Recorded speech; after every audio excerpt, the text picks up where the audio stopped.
everybody, to another edition of To the Turnbuckle. It's Tuesday, and yes, you damn sure dadgum do diddly do know what that means. I hope you enjoyed that little extra sauce. I do like extra sauce. I do, really do. I am a Loganity Morris, whatever's left of him anyway. Before I go any further, we have to bring in the man of the hour. He's too sweet to be sour. He is virtual. He is the leader of Bruiser Nation. He is the host of the only wrestling podcast that brings you wrestling to those lovely ears of yours. I'm talking about my favorite minister. I'm talking about the father of the year. I'm talking about the man that puts the AEW in awesome. I'm talking about Jason McDaddy McCarthy. What's up, guys and Loganites? How's everybody doing? Wonderful as always. Introduction, good sir. I genuinely try. I try so hard. I try so hard to give you the intro that you deserve. Speaking of intros that men deserve, well, I'm not going to give him no. I'm kidding. No, I'm kidding. I am just joking. Look, he's a man that he does the work. He works harder than I do. I can promise you that. He is the face of Score on Air. He is not only the hottest wheels at Score on Air, not only in motorsports, not only, but in all of podcasting. That I can promise you. You better believe it. You had better believe it. If you don't believe it, check your engine, give it some gas, because there's just no one like this man I'm about to introduce. Look, some say he's quiet, some say he's humble, and I say, hey, that brother's always ready to rumble. I, of course, am talking about the man that is soon to be Warren's hubby at some point. You guys set a date yet, or? No, not yet. Okay. Did I miss something? Did you? Did I miss something? I don't know. I keep hearing this future marriage thing, and you never told me.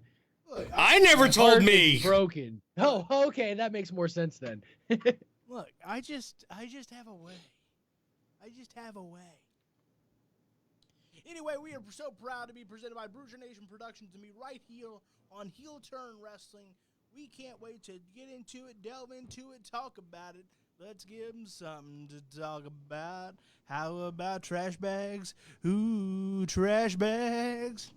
All right, let's go ahead and talk about it again. We are To the Turnbuckle. We are presented by Bruiser Nation Productions right here proudly on the Heel Turn Wrestling Facebook page.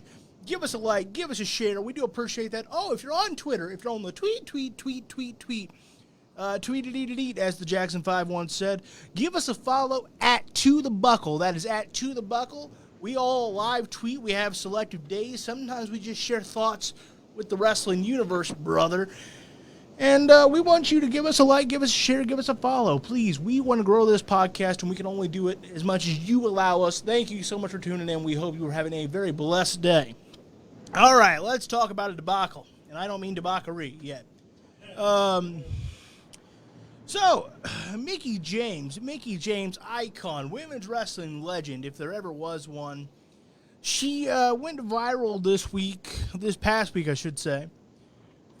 She got her belongings from the WWE. They sent them to her in a big black trash bag. She posted a live video, I believe, on the gram, and it got a lot of blowback. And it got so much blowback that she tweeted at the McMahons, including Vinnie Mac himself. And Stephanie responded, I believe, at first and said that person is no longer with WWE that was responsible for this trash bag situation. And then everybody that's not named Vince McMahon essentially copy and pasted her tweet and said the same thing. Vince never responded, at least publicly. So I don't often start on something, but I feel like I should. The symbolism is that's pretty rough. For anyone, let alone a legend and a future Hall of Famer like Mickie James, the symbolism is pretty rough. However, let me try to give benefit of the doubt. Is it possible that it's just like, well, we got to give her stuff. Here I am at the Thunderdome. What are we grabbing? We're on our way out.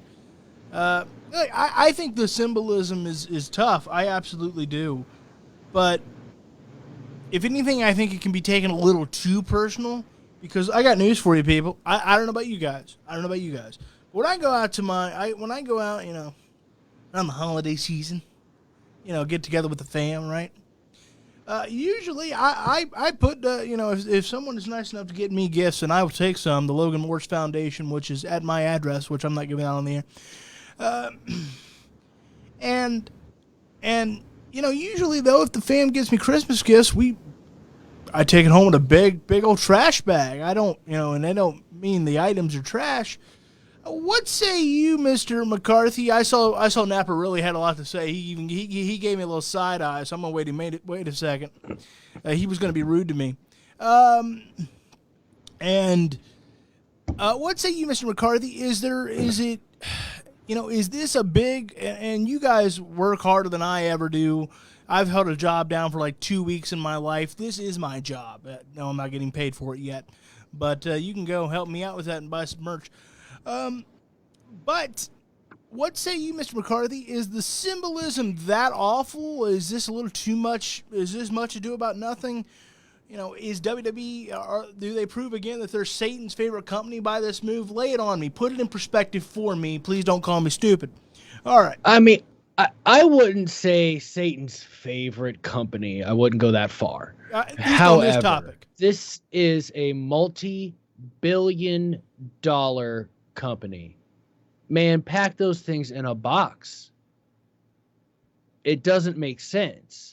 Like, even if you look at it your way, Logan, like, okay, so you may take things home in a bag. I don't take things home in a bag when I go to Christmas and I bring things home. I use the boxes they came in. I put them in my car.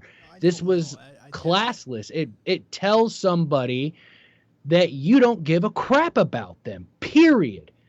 Because you didn't care enough to take 5 minutes to properly pack whatever was left at the Performance Center because she got fired over the phone because it's 2002 now. We can't talk to people face to face. We're going to FedEx them. And they sent them in a trash bag, which more than likely was put in a box, which makes it even more egregious.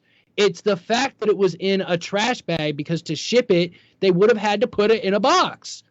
Why didn't they just pack it in a box and leave it alone instead of telling her that she's trash? Because she's not. She's a fucking legend, and it is completely unacceptable, and this is not the first time it's happened. Now that this has come out, other wrestlers have said that the same thing happened to them, and it's bullshit. You're the biggest wrestling company / entertainment company in the world. What, there's 4 bigger entertainment companies in the world aside from WWE? There's ESPN, Disney, Fox, Warner Media, and then there's WWE. I don't know where they fall in the hierarchy, but this is appalling to me. Mr. Gnarly Napper, again, try not to throw things at me. Just lay on me. What are your thoughts on this? Again, I called it a trash bag debacle. I think it just rolls off the tongue. Maybe a future T-shirt idea there, Mr. McCarthy. We can have trash bags and put debacle on the bottom. What are your thoughts on this? Is it as egregious? Is it as heinous? It is as crooked? Is it as corrupt as Mr. McCarthy was painting it? Or is it, not a good look, but lay it on me. It's absolutely corrupt. Absolutely corrupt. For something that he actually just said a few seconds ago. This is not the first time, at least according to majority of wrestlers, that this has happened. What's even worse, a majority of those wrestlers, women. I've gone on my soapbox over the last couple of months about this company and the way that they have treated some of their women superstars. And it continues to get worse. And every time I think that there's a point in time where I feel like they finally have listened to reason, they do something idiotic and stupid like this, where they completely just spit in the face of women's wrestling, women in general, and just completely look like a bunch of assholes. And it really does not make any sense to me. And I said last week that I was frustrated with the fact that she was fired in the first place because Again, that's a veteran women wrestler that you could easily have on the roster. You have Natalya still on the roster. Why is Mickie James still on the roster? Because these women can help all these other women get better. We've been criticizing the women's product for weeks, especially when it comes to Nia Jax and Shayna Baszler and Dana Brooke and Mandy Rose. Put a Mickie James in that situation that can help her, that help all of them that have been there and know how to actually wrestle. Mickie James is no slouch. And this is how you show her the respect that she deserves, which you already didn't show her the respect that she deserves. But hey, let's pile on top of that by sending her stuff in a freaking trash bag. I'll be a little bit nicer than Jason. I won't go that far. But in a freaking trash bag. Are you serious? And I get what you're saying. I get the optics of it can maybe look a little bit skewed on one side because it's a trash bag and COVID and everything like that. But still, a trash bag, there is nothing else on this planet, container-wise, that you can use to put her stuff in and send to her. I don't buy that. I don't buy it one bit. I'm not. Let me be absolutely 100% clear. I'm not suggesting that there's not other items to not use to properly pack, but frankly, it comes down to Mark Carrano or whoever was truly responsible. I doubt Mark Carrano's packing bags. All right, he was high up. I doubt he's packed. Whatever low stooge, whatever. It was Briscoe. Damn it! whatever stooge probably just didn't care, and and that sucks. But I got news for you, and I know this is gonna sound. Again, I don't think don't send him in a trash bag. That's just stupid. However, I do think this absolute outrage of by God we're gonna march on your ass rant is also kind of stupid, but because. The reality is, no, they shouldn't send him in a trash bag at all. But the reality is, it was some low-level stooge that doesn't give a damn, that was looking at his watch and goes, oh, Mickie James got to get her stuff back. Because, no, Mark Carrano didn't do this. Vince McMahon didn't do this. Stephanie didn't do this. It's bad optics. Some low-level guy working the midnight shift might be making about $15 an hour to clean out the joint as they were leaving the Thunderdome. Pack your stuff in a lazy way. I got news for you. You go to McDonald's. It's a corporate company. If you go get a cheeseburger, they don't care. They overall don't care, especially if you hit that third shift. I've heard some horror stories. If you get a McDouble on the third shift, probably ain't just a McDouble. It should not be that way, but it is that way. My thing is this. I don't think this is a representation of the entire company in this case. Vince McMahon himself will do a lot more egregious that you can piss off. This is just some low-level guy that was being lazy. And there's a lot of people that would have done the same thing. I don't care what they say. Does that make it okay? Does that make it right? No. But I'm saying there's a lot of billion-dollar companies that would do the same damn thing. There's a lot of people that would do the same damn thing. Because, again, it's some low-level stooge that is probably sitting there. Because I guarantee you, Mark Carrano, who got fired over this, too high up to be packing bags. Ain't no way. He just said, I'm out the door at 5, bro. I got dinner. I guarantee you this is some low-level intern person trying to work their way up, and the only reason anyone got fired is because she made us think about it, and that's her right. She's a legend. She's an icon. She's going to be a Hall of Famer.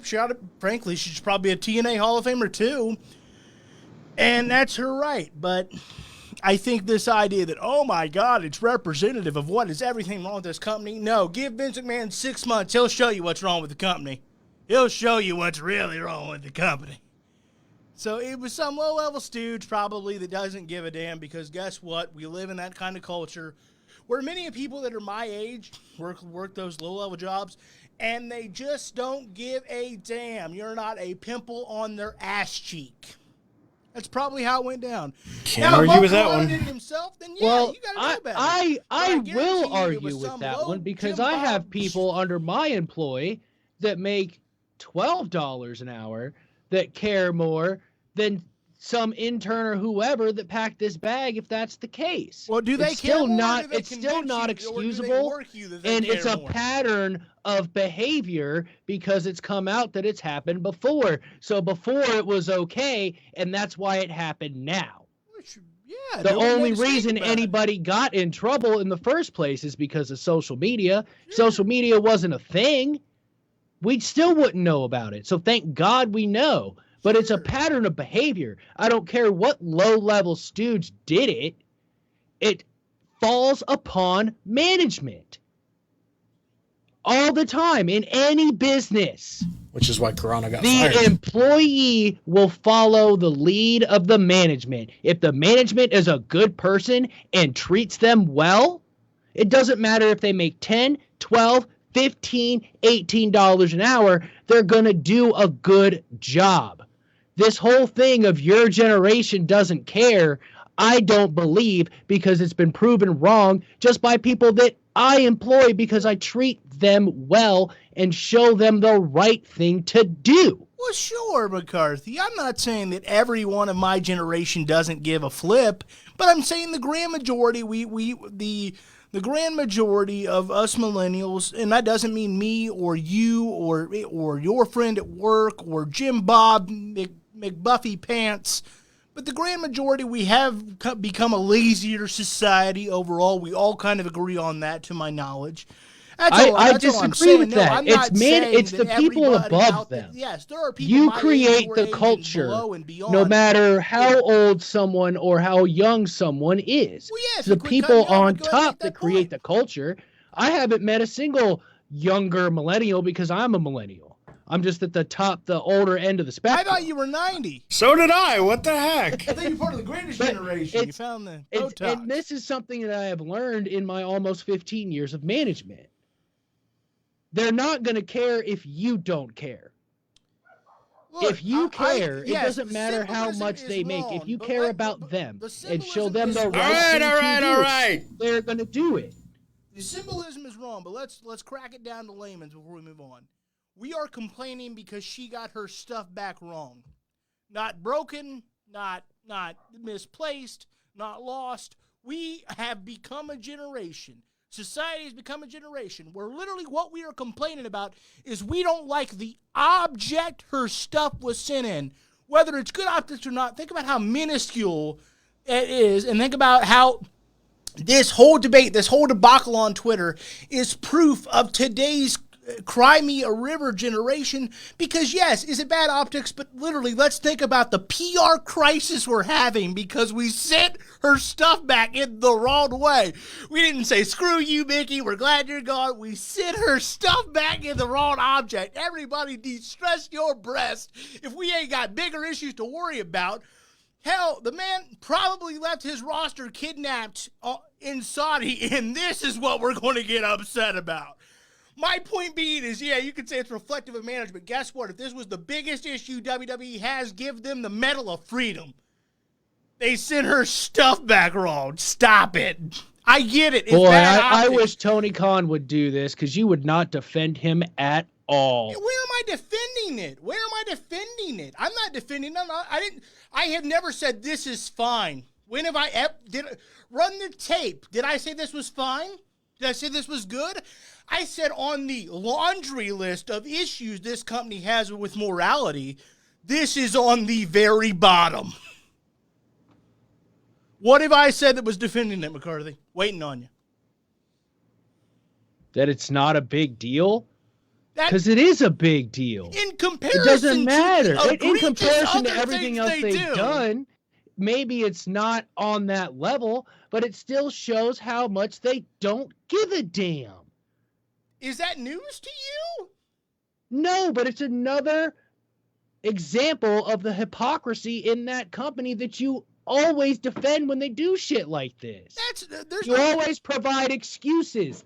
Oh, it was some low guy on the totem pole. Oh, it doesn't matter who in management leads the way. It's blah, blah, blah. It's like everything that I said that is proven in life in a place of employment, sure, you're defending them over. No, I'm not. What defense did I give?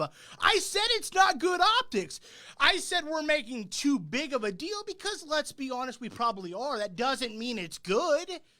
I just didn't pick this to get all fired up about because on the laundry list of things that they do wrong per year, per day, per week, per month, this does not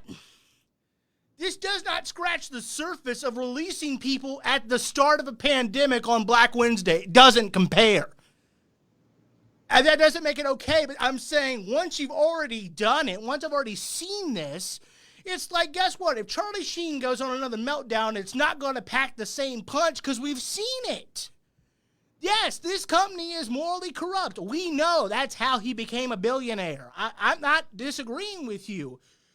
But but it's not, I don't watch wrestling because it's got good morals, because nothing about wrestling has got good morals. We don't talk about the fact that AEW ended up, parting ways with a women's wrestler because she had some sort of problem with some of the coaches and couldn't address them with them. We didn't talk about that, did we?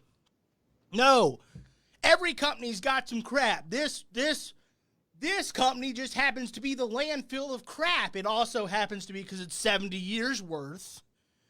Look, I'm not saying that, again, morally, Tony Khan is better. Tony Khan is a better man. It's a better, probably ran company. The only thing it doesn't have is the finances. But I guarantee you give AEW some time, it's going to have its moments and its scandals, and it's what the hell did you do that for? That's just how it works. That doesn't mean I'm defending it. No, it's wrong. I'm just saying when this is a company that fired tons of people at the start of the pandemic, I know it wasn't quite as upset as last week, but at the start of the pandemic, I gave one of the greatest rants I've given on this show about how crappy that was, right? Remember it? Does everybody remember that? Yeah. That's what I'm saying. When Owen Hart dies in the ring and the show continues, that's what, I hear you. You are right. Absolutely. But no, I'm not going to get my panties in a major bunch because if this was their biggest issue, I would be thrilled. But unfortunately, it is not. It is not. If this was their biggest issue, wouldn't you be like, damn, they're doing okay? Probably. No. Like the fact that we're about to talk about later on the show, the fact they're probably about to go back to Saudi. Yep. Yeah. Maybe. No, McCarthy, and all you Luckenites out there, I'm not defending it, so I'm sorry that I didn't get pissed off enough for you. Give me some time. Jesus. We good? Sure. Sure, I just didn't get mad enough for McCarthy. Give him time. Speaking of McCarthy, let's get mad about things. Let's talk Impact Rebellion. Let's go ahead and talk that. But final word on that Mickey James controversy. No, I'm not defending it. Don't listen to the PR spin of Mr. Pushes here. That's just wild. I didn't get mad enough. Mr. Pushes. All right. Kenny Omega defeated Rich Swann to become the Impact World Champion. McCarthy, because we're starting out so well here, I'm going to give you a minute to catch your breath. I want your thoughts, Mr. Napper. What do you think? Kenny Omega is the new Impact World Champion, even though he's an AEW talent. I cannot say that I'm surprised. I just can't. I can't do it. I'm not surprised in the slightest. And I really don't understand continuously why Impact continues to bend over backwards for AEW and let them continue to screw them. Because that is exactly what is happening here. Mm-hmm. They are getting royally screwed with this partnership that they're continuing to do with AEW. I like the idea of the partnership. Sure. I was a total fan of the partnership. But dear God, why are we continuing to let AEW just walk all over Impact? Is it because you really are that desperate for the ratings? You're really that desperate for the news, for the media attention? Fine. But guess what? They're not talking about you. They're talking about the fact that a guy from another company came to your building, won your title, and now is going to walk off with it. Yep. No one cares. Yep. It makes no sense. We all came up with a much better solution leading up to this match, and they completely ignored it. They completely ignored it. Now, I'm not saying you should have had Rich Swann win, because that wouldn't have helped. No contest, some sort of draw. That would not have helped Impact Wrestling, and it would have done damage to AEW. I don't want that to happen either. But this, when you look at the grand scheme of both situations, it does way more visual damage on the surface from Impact than it would have done for AEW. It makes no sense. Yeah, I don't understand it either, but I'll get my full thoughts in just a second, because I'm sure McCarthy's going to piss me off even further. McCarthy! Go ahead and piss me off. Oh, you got it, because you guys are absolutely ridiculous. They got the most pay-per-view buys in a decade because of this partnership. It's not like Tony Khan made this decision. Don Callis didn't even make this decision. Scott D'Amore made this decision. Are you going to be this fired up that New Japan Pro Wrestling guys are still tag team champions? Or is it just because it's the world title? Think of it in the long run. What kind of rub is whatever Impact talent beats Kenny Omega for that title? That's going to be huge for them. It's not as big of a deal as you guys are making. Impact has gotten what they wanted. The wrestling world was talking about them all week. All week. Probably longer than that. This was a big deal for them. And like I said, Scott D'Amore makes these decisions when it comes to the Impact title. Would I have rather it not happen? Probably. I would have loved to see a big old good smoz.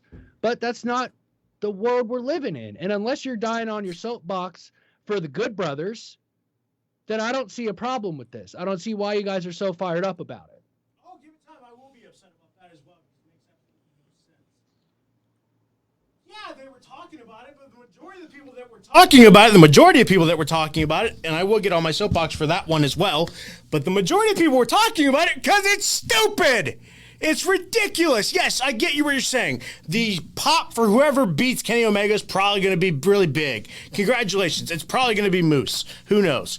But it's still, it makes no sense why we went this direction because, again, yeah, whoever wins it off Kenny Omega is still going to get a big pop, but at the end of the day, that's short term. It's not going to go anywhere. Sure, he'll get a good media attention for a couple weeks. It doesn't still excuse the fact that for the last, 4 months, AEW has taken total advantage of Impact since this partnership began. They've had Impact stars on their show consistently. The Good Brothers on the show consistently. Kenny Omega shows up, once every 3 weeks? Like, this is supposed to be a give and take. AEW is taking total advantage of Impact, and it's really ridiculous. And I don't understand why Impact is letting them do it. How do we know it's all AEW's decision?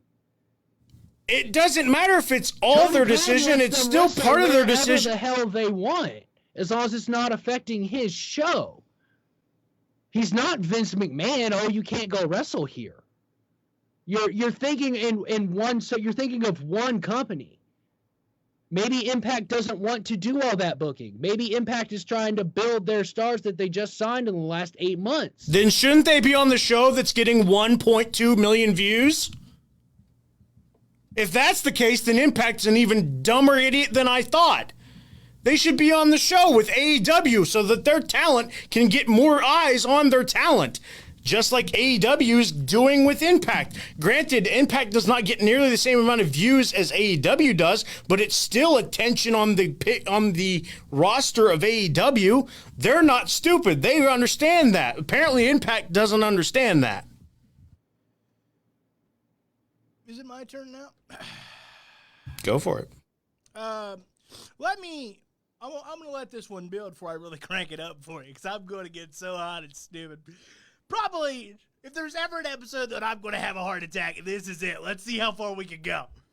So, let me just say this. Number one, Kenny Omega is an absolute star, and it does help pay-per-view buys. And yes, it's the best they've had in a decade. And that's great, and that is something to be proud of if you're Impact, because, look, WCW proved however you get ratings and however you get views is how you get them. But here's the problem. Here's where I have an issue. It's the Impact, and this is, and I agree with you, McCarthy. I think Scott D'Amore is just like, yeah, we'll ride the train, whatever. Impact has completely prostituted themselves out to AEW. Think about that. Now we'll see how it plays out. Maybe I'm wrong. Maybe there's an angle quickly that gets it back in the hands of an Impact star, similar to Kerry Von Erich winning the NWA Championship from Ric Flair. yes, the NWA was working all together, but some guy from World Class wasn't going to work many NWA tapings. It just wasn't happening. But they wanted to do it because of the, obviously, his brother had passed away, and so he only held it about, I believe, 17 days. But the thing about it is where will this benefit the Impact Wrestling product? Sure, Kenny Omega being on is okay, but their platform, frankly, isn't big enough to give them that. And is that on Scott D'Amore? Absolutely, because I do think it's probably on Scott D'Amore. I don't see Tony Khan going, "Hey, we're going to take your whole belt." It cheapens the entire Impact roster. It makes an Impact fan. It makes you wonder, number one, are they separate companies still? Number two, why should I even watch this product? Because I can go see the guy on Wednesday on TNT when you're going to, unless it's Moose, they don't even have a company full of guys that you believe that can beat Kenny Omega. The roster is so thin. Only Moose and maybe Matt Cardona, Brian Myers. That's about it.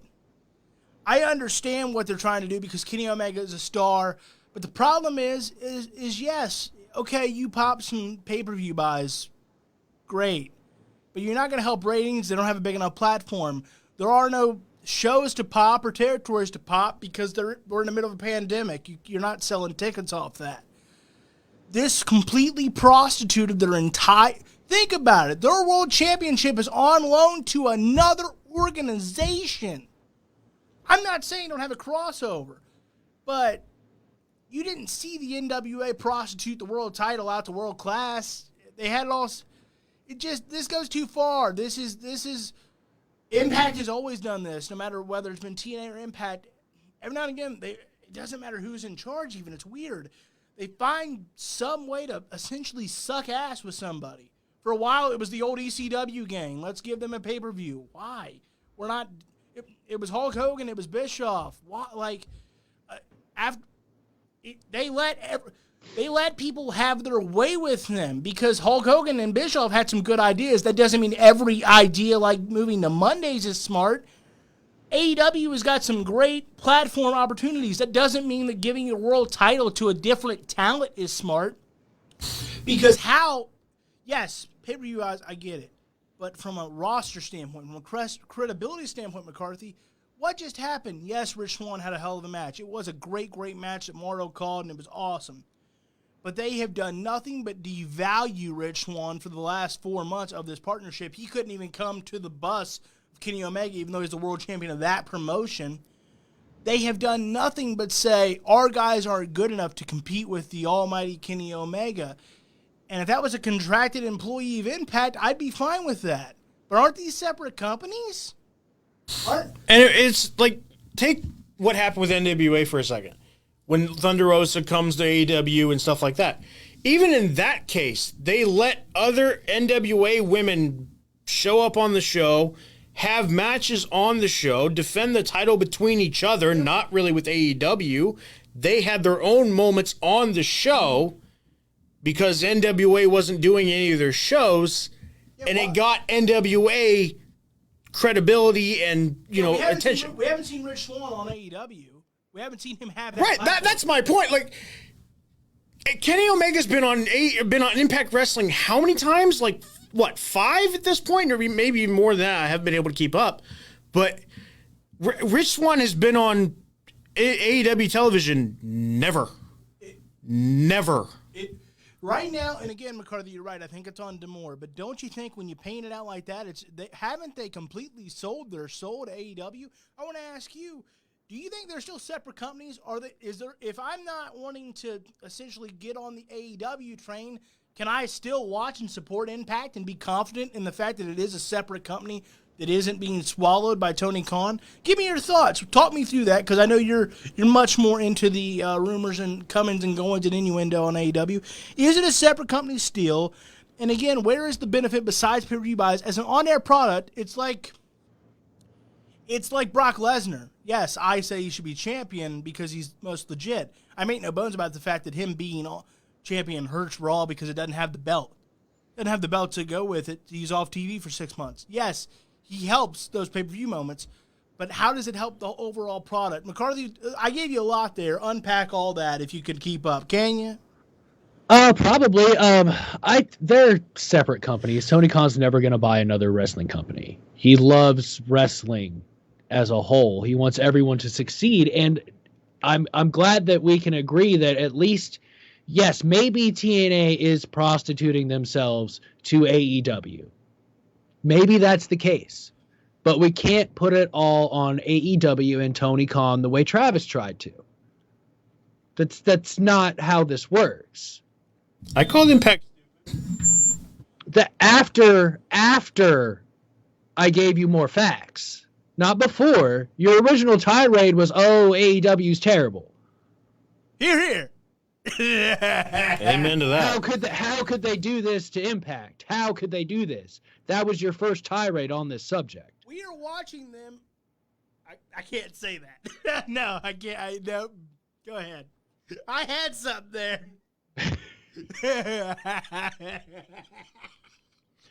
And hopefully Kenny doesn't pull a Brock Lesnar and is on Impact because he is the champion more often, which, newsflash, Logan loves part-timers. He'll understand this.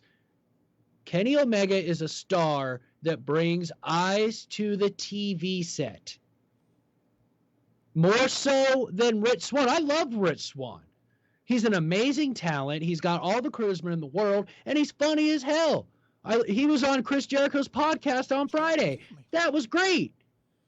But he's not the star that Kenny Omega is, and I'm sorry, but right now there's not a lot of people in Impact that are the level of star that Kenny is. But that's the problem. You can't expect Kenny Omega to fix that. Him being world champion doesn't fix that. Even if somebody beats him for it. Bring eyes to your product, and people will that maybe. But Kenny is still Impact champion. For so long, people don't want to give it a shot.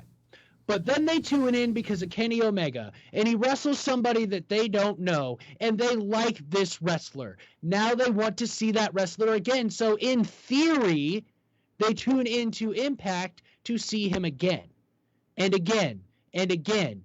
It's a process. Well, he's not making me want to tune into Impact. McCarthy, did I, in private, do something to make you mad? Because I'm convinced you're trying to kill me today. I'm convinced. You know I'm a heavier guy. I like to go to Wayne Joints and eat a lot of chicken. My heart can't take this stress, but here you are. Here you are. You're taking shots at part-timers.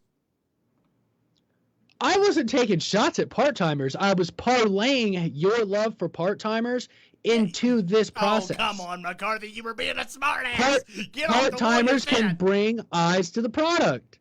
Kenny Omega can do the same thing for Impact. Wouldn't it, though, also be beneficial to get eyes on Impact if you actually had people from Impact on AEW? True. The Good Brothers are there. And do they wrestle that much? Not really. Because they're They did when they were the Impact Tag Team Champions. Because they're the elite bosom buddies. I got a couple of comments to get to. Big Stevie C, the man that hooked us up with Heel Turn Wrestling, you be sure to watch Heel and Face podcast. When people can take advantage of you, they will. Omega is trying to play the entire industry for fools, and they are letting them. So, McCarthy, Omega's #1 fan, what do you have to say to our good friend, Big Stevie C? And I know you insult him. He helped us with this deal. Come on. I love the egregiousness that everyone has towards Kenny Omega. It baffles my mind that anything that ever happens that involves Kenny Omega, it's all him. It's all Kenny Omega. He's playing the wrestling world for fools. Blah, blah, blah, blah, blah. Bullshit. He's one of the top wrestlers in the world today. I haven't seen a better politician since Hulk Hogan. Wow, that's egregious. By far, one of the best wrestlers in the world. But we're going to defend WWE and all their bad booking decisions. But oh my God, Kenny Omega just won the Impact title. Oh, the world's going to end. Wrestling's over as we know it. Give the rest of the show. We won't defend. And oh my God, wrestling's over. We might as well just all stop watching. First of all, I would never stop watching. You stop it. I hate myself too much to stop watching. All right? Because if I loved myself, I would stop watching, but I can't. I can't stop watching. I have to complain. Big Stevie C, and I think he said this pretty sarcastically, Kenny Omega, star maker. Well,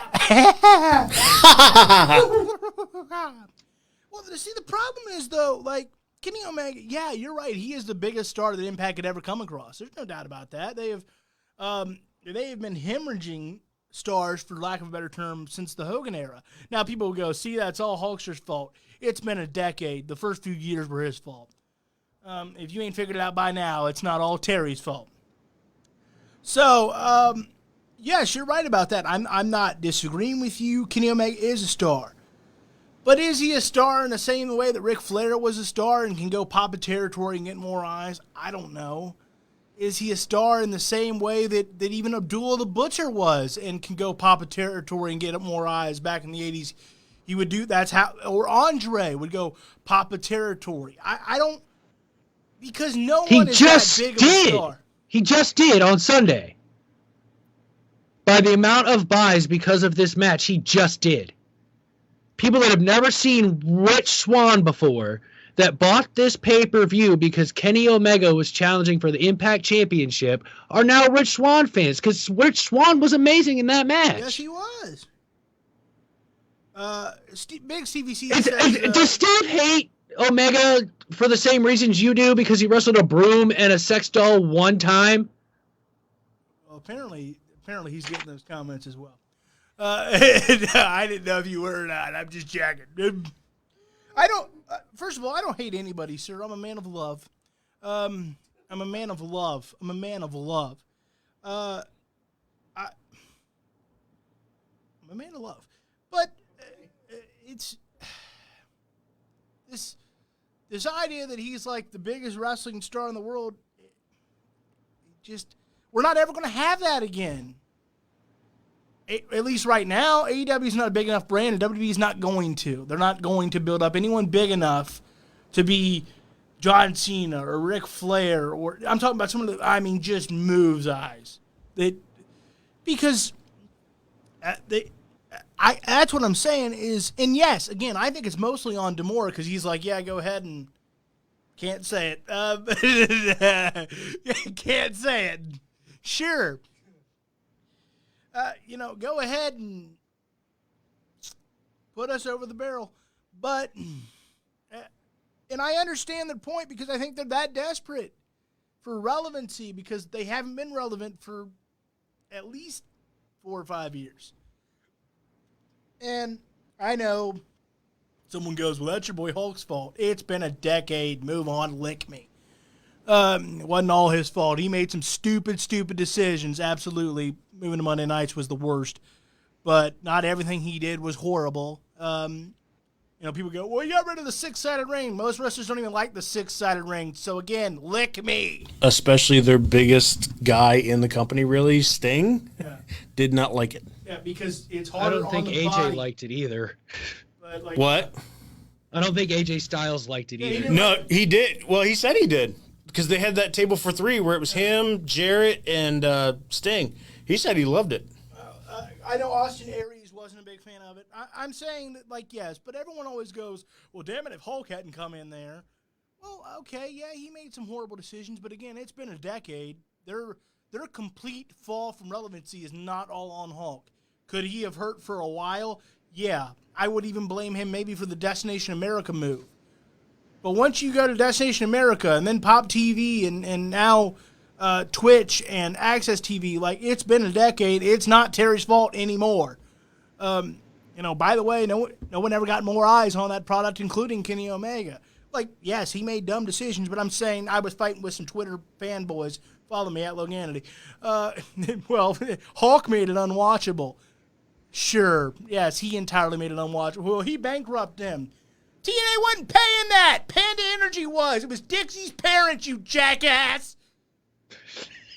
Kills me. All right. I think we should move on. But anywho, we shall see. I have to admit this. I will close this on a positive. It does make you curious to see where this is going to lead. If Kenny Omega is going to be the full-time Impact champion, and who is going to eventually get that rub, and how they make it happen. So it does do its job in that sense. But I still am like, come on, Impact, don't whore yourself out. I'm not trying to swallow the Tony Khan goods. Just, oh, Lordy. All right, we'll try to move it a little quicker. Deonna Purrazzo defeated Tenelle Dashwood. What'd you think of this one? I'm a big fan of Deonna Purrazzo. I think that's somebody, again, she's another one that got released on Black Wednesday that has landed on her feet just frickin' fine. So, what do you think about this one, McCarthy? I think this match was great and probably one of the better matches that Tenille Dashwood has had. Like, she hung in there with the Impact Women's Champion like it was nothing.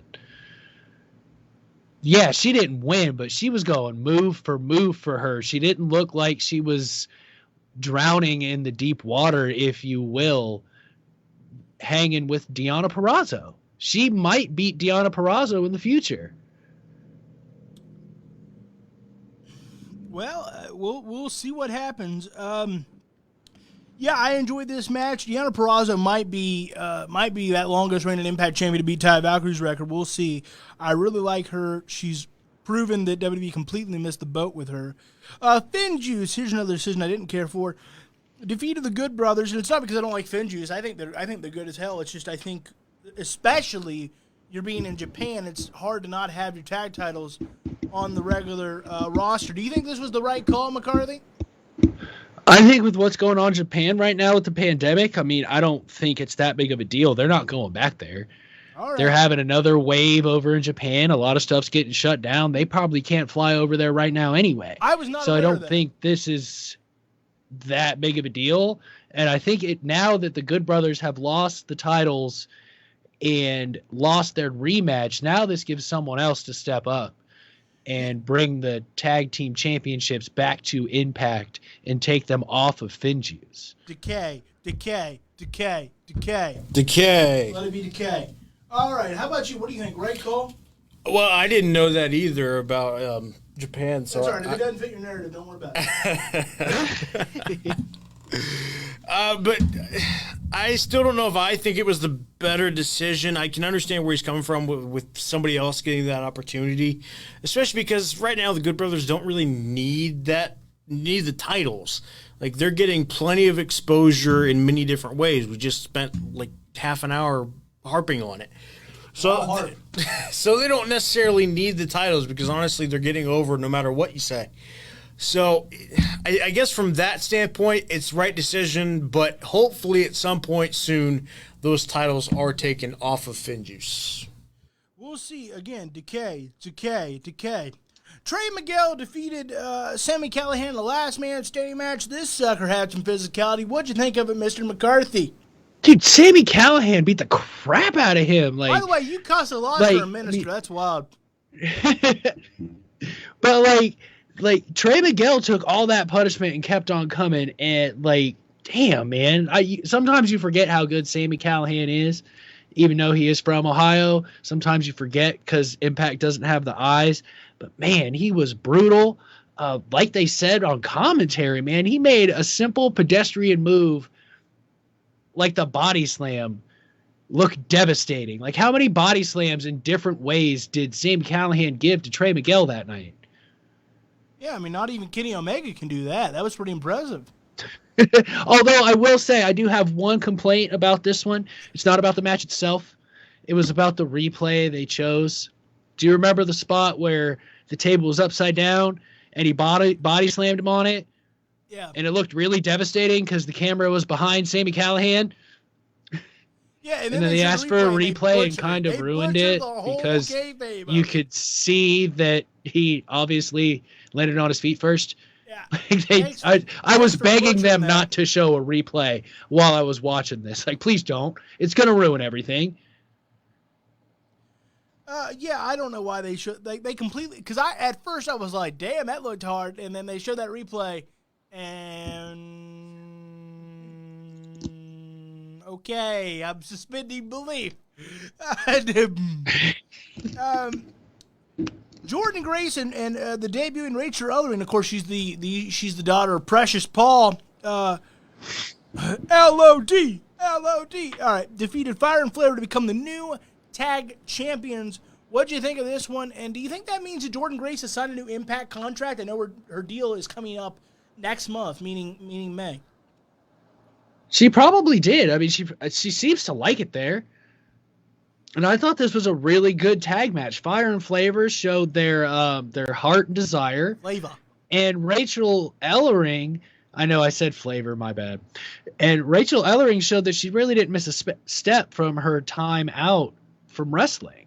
It looks like she's put on some muscle and some body weight, which is good. She meshes well with Jordan Grace as two like big, bad women. Yeah, love them like that. Love a good thick mama pump. I'm sure all about it. Woo! Is that going to be a T-shirt now? Huh? That's going to be a T-shirt now, isn't it? Yes, that's a T-shirt. That's amore. Don't you just love working with me, McCarthy? I can make you so mad, but then laugh till you cry. Well, yeah, I wouldn't still be doing this if not. All right, that's wild. Okay, Fabian. Thanks, guys. Thank you. We love you too, Travis. Love you. We'll hug later. Like I said, as soon as these restrictions are lifted, we're all three making out live on the air. It's gonna be great. That's egregious. Only fans and egregious. Only our fans, yes. Only our fans will get to see this. Okay, Brian Myers defeated Matt Cardona. This had a scary spot in it, McCarthy. Matt Cardona landed on his knee, and you could see that sucker buckle. He landed on his feet, and his knee buckled. He certainly tweaked something at the very least. What'd you make of this match? Do you think they called an audible there? Because, again, he obviously may have blown out his knee. Do you think Brian Myers was always the plan? And what'd you think of that, what looked like a serious injury? I think this was the original finish. And Matt Cardona said, we're going to finish this match like we were supposed to. Because I wasn't sure at first, but then they're throwing the double X up. And I'm like, oh, yeah. Crap. Yep. That's like terrible. Like, I was so worried about him. So I was really proud that, like, as a wrestling fan, that Matt Cardona just kind of said, you know what, screw it. We're going to go with this finish. If my knee's messed up, can't get any worse. At least that's what he thought probably at the time. And, I mean, that's just shows he's a true pro wrestler. Not everybody would have done that. Some guys would have said, no, I'm done. But there's that rare breed of pro wrestler that no matter what happens, if they can make it work, they're going to. And I thought the match was really good, but like it didn't seem, their intensity didn't come through the screen for me. Like I never really it never suspended my belief enough that they're not still friends. Like they didn't go at each other like I expected them to. And I guess that was my own expectation. I figured they were going to beat the living crap out of each other because they've known each other forever. Mm-hmm. Since the day they both walked into the training facility, they've known each other. And normally you get guys that are real snug in their work when that happens. And I didn't really see a lot of that, but that didn't really ruin the quality of the match. But I just expected a little bit more of a snug, hard-hitting match from them because of their history and the story they were trying to tell. Yeah, I thought so. But again, maybe this was supposed to have more time, and then with the injury, it got cut short. Perhaps there was going to be a moment there where it got really physical. Colin Bester made a comment, a rare gem on Impact. It was fun to watch. Well, hey, I don't disagree that it was fun to watch, my friend. Thank you for tuning in. I shall see you tomorrow evening, my guy. All right. Violent by Design, they got the W with the debuting W. Morrissey. And if you're wondering who the hell that is, that the man formerly known as Big Kaz, and he's 7 feet tall, and you can't teach that. So Big Kaz, W. Morrissey in Impact Wrestling. I'm going to start with Napper on this one just because I'm curious. What are your thoughts on W. Morrissey, again, formerly known as Big Kaz, in Impact Wrestling? Okay. Yeah, so I think we are. Okay. I guess we'll find out. Alrighty. Yep, we're still good. Okay. All right. I stepped on something. I must have stepped on a cord. I am very happy. Very, very, very, very, very happy to see Big Kaz back. Obviously, now he's not Big Kaz, W. Morrissey, but still, I was surprised. I was very pleasantly surprised. And it's awesome because, we've probably all heard, if you're not privy to updates on Big Kaz, he's dealt with a lot of struggles. He's had a lot of substance abuse issues, I believe, a lot of mental health issues. So, it's really nice to see this all come back together, him able to, put all that behind him. You got to love a good comeback story. This is a good comeback story, and it's awesome. And this is a good get for Impact. Like, we're talking about guys that can beat Kenny Omega. We're talking about guys that look like they can beat Kenny Omega. W. Morrissey is definitely one of those guys. Like, that's a match that I would probably very much enjoy to see. And, even if it's Moose, imagine Moose versus Morrissey. Like, that in itself, shut up and take my money. Like, that would be amazing. So, yeah, great get for Impact. Glad to see him back on his feet and on a network, I don't want to say network, but on a program that's going to get him more attention. Maybe not the attention that he once had, obviously, in WWE, but he's back in a similar spotlight than he used to be. And maybe this is better for his mental health right now to be in that lower platform, and it helps, and they can mutually benefit each other. It gets him back on some sort of national audience, and of course, people are going to go, Big Kaz, I remember him. Let's go check Impact out. So, Mr. McCarthy, what do you think of Giant Edge debuting in Impact Wrestling? Dude, I thought it was great. Like, really proud that he has been able to overcome all his issues and come back. Looks in great ring shape. Still remembers how to be a big man. I have one complaint, and it's about the internet. It's about 3 hours before showtime. Rumors were flying that Big Cass was going to return to a ring imminently, and it ruined the surprise for me. It wasn't like, oh my God, I can't believe he's on the TV. It was like, oh, that's what those tweets were about. He's on Impact now. Like and that's not Impact's fault. They can't control the internet. It's not Big Cass's fault either. But I think it hurt it. If anybody saw that he was about to show up for a wrestling company, it ruined that surprise that they were going for.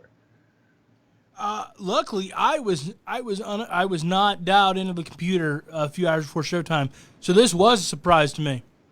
Luckily, I was good. This was one of the rare times where I had a busy slate that day.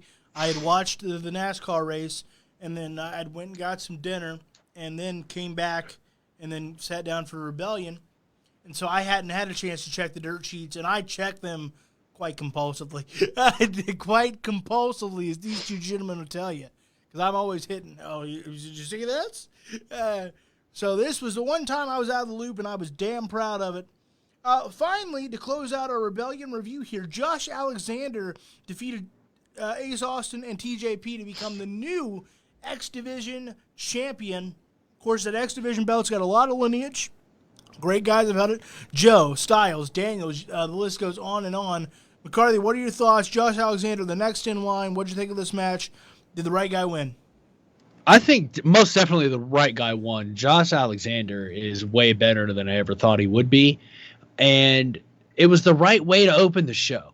It was just enough of high octane and wrestling all at once, because Josh Alexander gave us all the wrestling we could handle. And then TJP and Ace Austin are kind of flying around. So it was a nice little combination of multiple styles to really get everybody into the show and get ready to watch what was, quite frankly, a really good pay-per-view.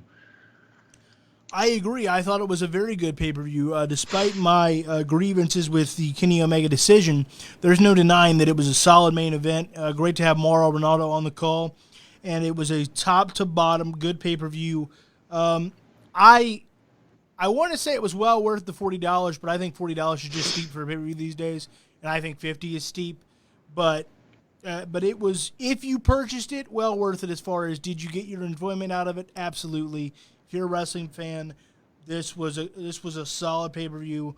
Great stepping stone for Impact. Hopefully they follow this up very well with Slammiversary the next time they return to full-fledged pay-per-view. Until then, they'll have special events on Impact Plus, Under Siege being the next one, which Kenny Omega is reportedly booked for. We shall see. All right, next let's go to the WWE side of things. The actual wrestling product, not what bag gets sent where. Daniel Bryan is going to face Roman Reigns for the Universal Championship this Friday on SmackDown. If he loses, boys and girls, he has to leave SmackDown. So we know that his contract is coming up reportedly in September. That's the reported rumor time that his contract comes up. And he has been pretty honest about the fact that he's probably not going to sign another full-time deal. McCarthy, as Napper's getting things worked out, then I'm going to start with you. What's going to happen here? Is this just him losing and then switching to Raw, or is this writing him off TV? Do we have a no contest? What's going to go down here? I think this is Daniel Bryan losing, but I don't think he's going to go to Raw. I think he's going to go to NXT for the last few months of his contract, help the young guys down there, and get some matches in with guys he wants to wrestle before he goes to part-time. Because once he goes to a part-time contract, won't get a chance to wrestle a lot of these guys unless they're a marquee guy on Raw or SmackDown, which is hard to get to no matter where you come from. It takes time to get on the marquee matches on Raw and SmackDown. I don't think he could do a lot for Raw, but I don't see him fitting there. There's a lot of issues on Raw, and I don't think Daniel Bryan is the way to fix them. Well, we shall see. Personally, I hope that I'd love to see him win. I don't know, just as a quick whoa kind of stunner. You know, so often we see things coming. I want every company to here and there make a move that it's like, whoa, didn't see that coming. You know what I mean?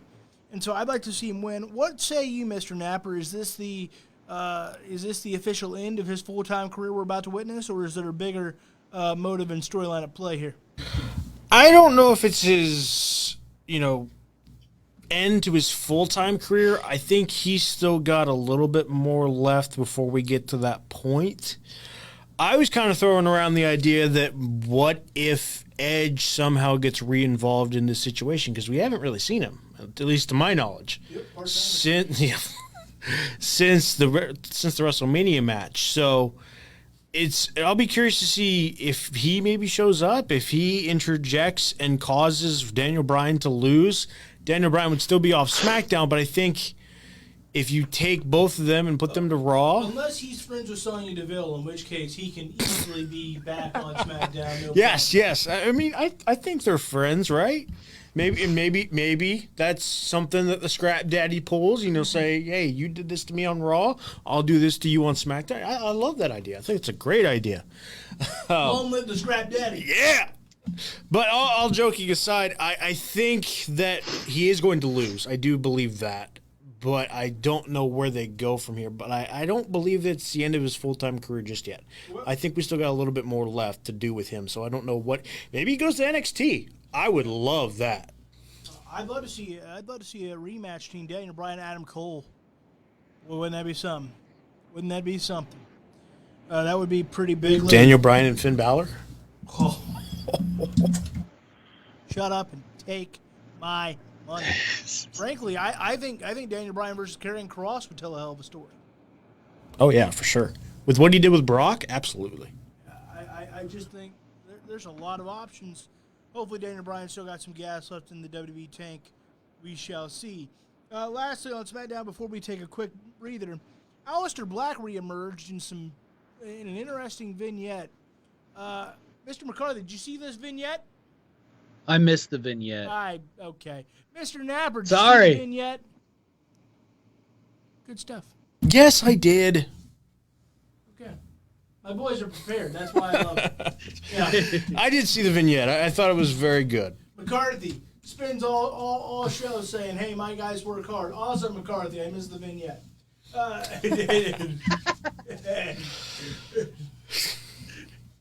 Way to go, McCarthy. Jeez. It's not like you got a full-time job or anything. What the hell? Sounds like a bad I know, bad terrible. lazy millennial.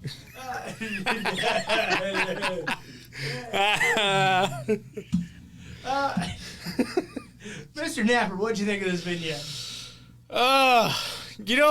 When they first brought Seth Rollins back as a heel, I got the impression that they were. If anybody's ever played, I love video games. So if anybody's ever played Far Cry 5, I got the impression that was the character they were going for. What I did not realize is that they had a guy on the roster that could do it way better and should have been doing it from the very beginning, and that is Aleister Black, because that's the kind of character that I'm getting the vibe that they're going to go with. I'm nervous. I'm very nervous because on one hand, I think it's awesome. I love the story. I think if anybody can play this kind of dark, mysterious character, obviously it's Aleister Black. Mm-hmm. Problem is, we've seen backstage segments with Aleister Black before where he, for some reason, wanted people to pick a fight with him. I'm really worried that this is where this is going, and if it is, I really don't fully believe that's where we're going, but please let's not keep him backstage for a month and have him just cut vignettes, unless it's really good vignettes, and that's fine. And so far it's a really good vignette. Yes. I'm really nervous, though, what's going to happen in the second vignette, and the third vignette, and the fourth vignette, if we have that continuation. Just please, let's not do this stupid thing where he's behind the scenes 24/7 and. Well, he is at least going to have one more vignette. You can tell. Oh yeah, for sure. He has a storybook, so there's got to be multiple chapters, right? The flippy I can stand. Yeah, we'll see what happens. Look, I think it's great that he's back on TV. It was looking grim there for a while. We saw that happen with Andrade, that he got written off TV and it did not pan out. All of a sudden, Aleister Black is back, and hopefully Vince has got a plan. We'll see if that happens, because Vince's plans are hard to come by these days. But I'm going to be cautiously optimistic, because that's the role I have to play on this show, even though McCarthy told me off here I'm going to hell for it. But and he's a minister, so I'm so screwed. But anywho, I really, really, really hope it works out, and we're going to keep rooting for the WWE product to get a little better. Why? To spite McCarthy. That's why. Everybody hashtag spite McCarthy. Get it trending. Hashtag forget the father. Hashtag Mr. Mean Minister. He is absolutely. This guy's pretty egregious. What? Yeah, go ahead. If I have to be egregious and get trending that way, I'll do it. I'll do it just for the show. What did you say? Wow. That's egregious. No, we really didn't hear you because you were trying to talk over Logan. Oh, that's fair. I said if it can get publicity for the show and we get us trending, then let's do it. So WWE does that, the morally bankrupt. We do it. We gotta do what we gotta do. Well, we don't have any money, so yes, right. We do what we have to do. We do what we have to do. All right, with that, we're going to take a quick second. We've got some merch to plug. Get yourself some fine T-shirts. You got that queued up, my friend? All right, take it away, McCarthy. Not literally, it's a video.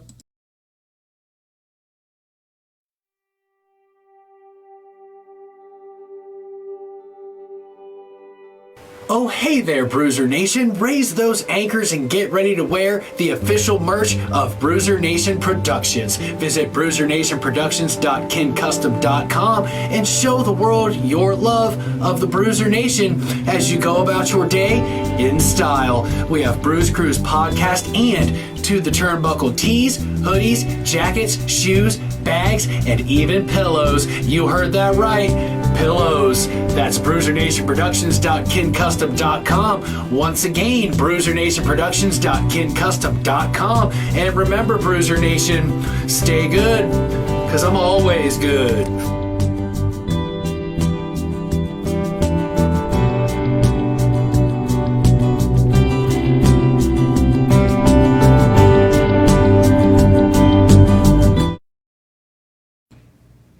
And welcome back, everybody, to the Turnbuckle. Yes, please go buy some merch. McCarthy, I am going to come to you for real this time live.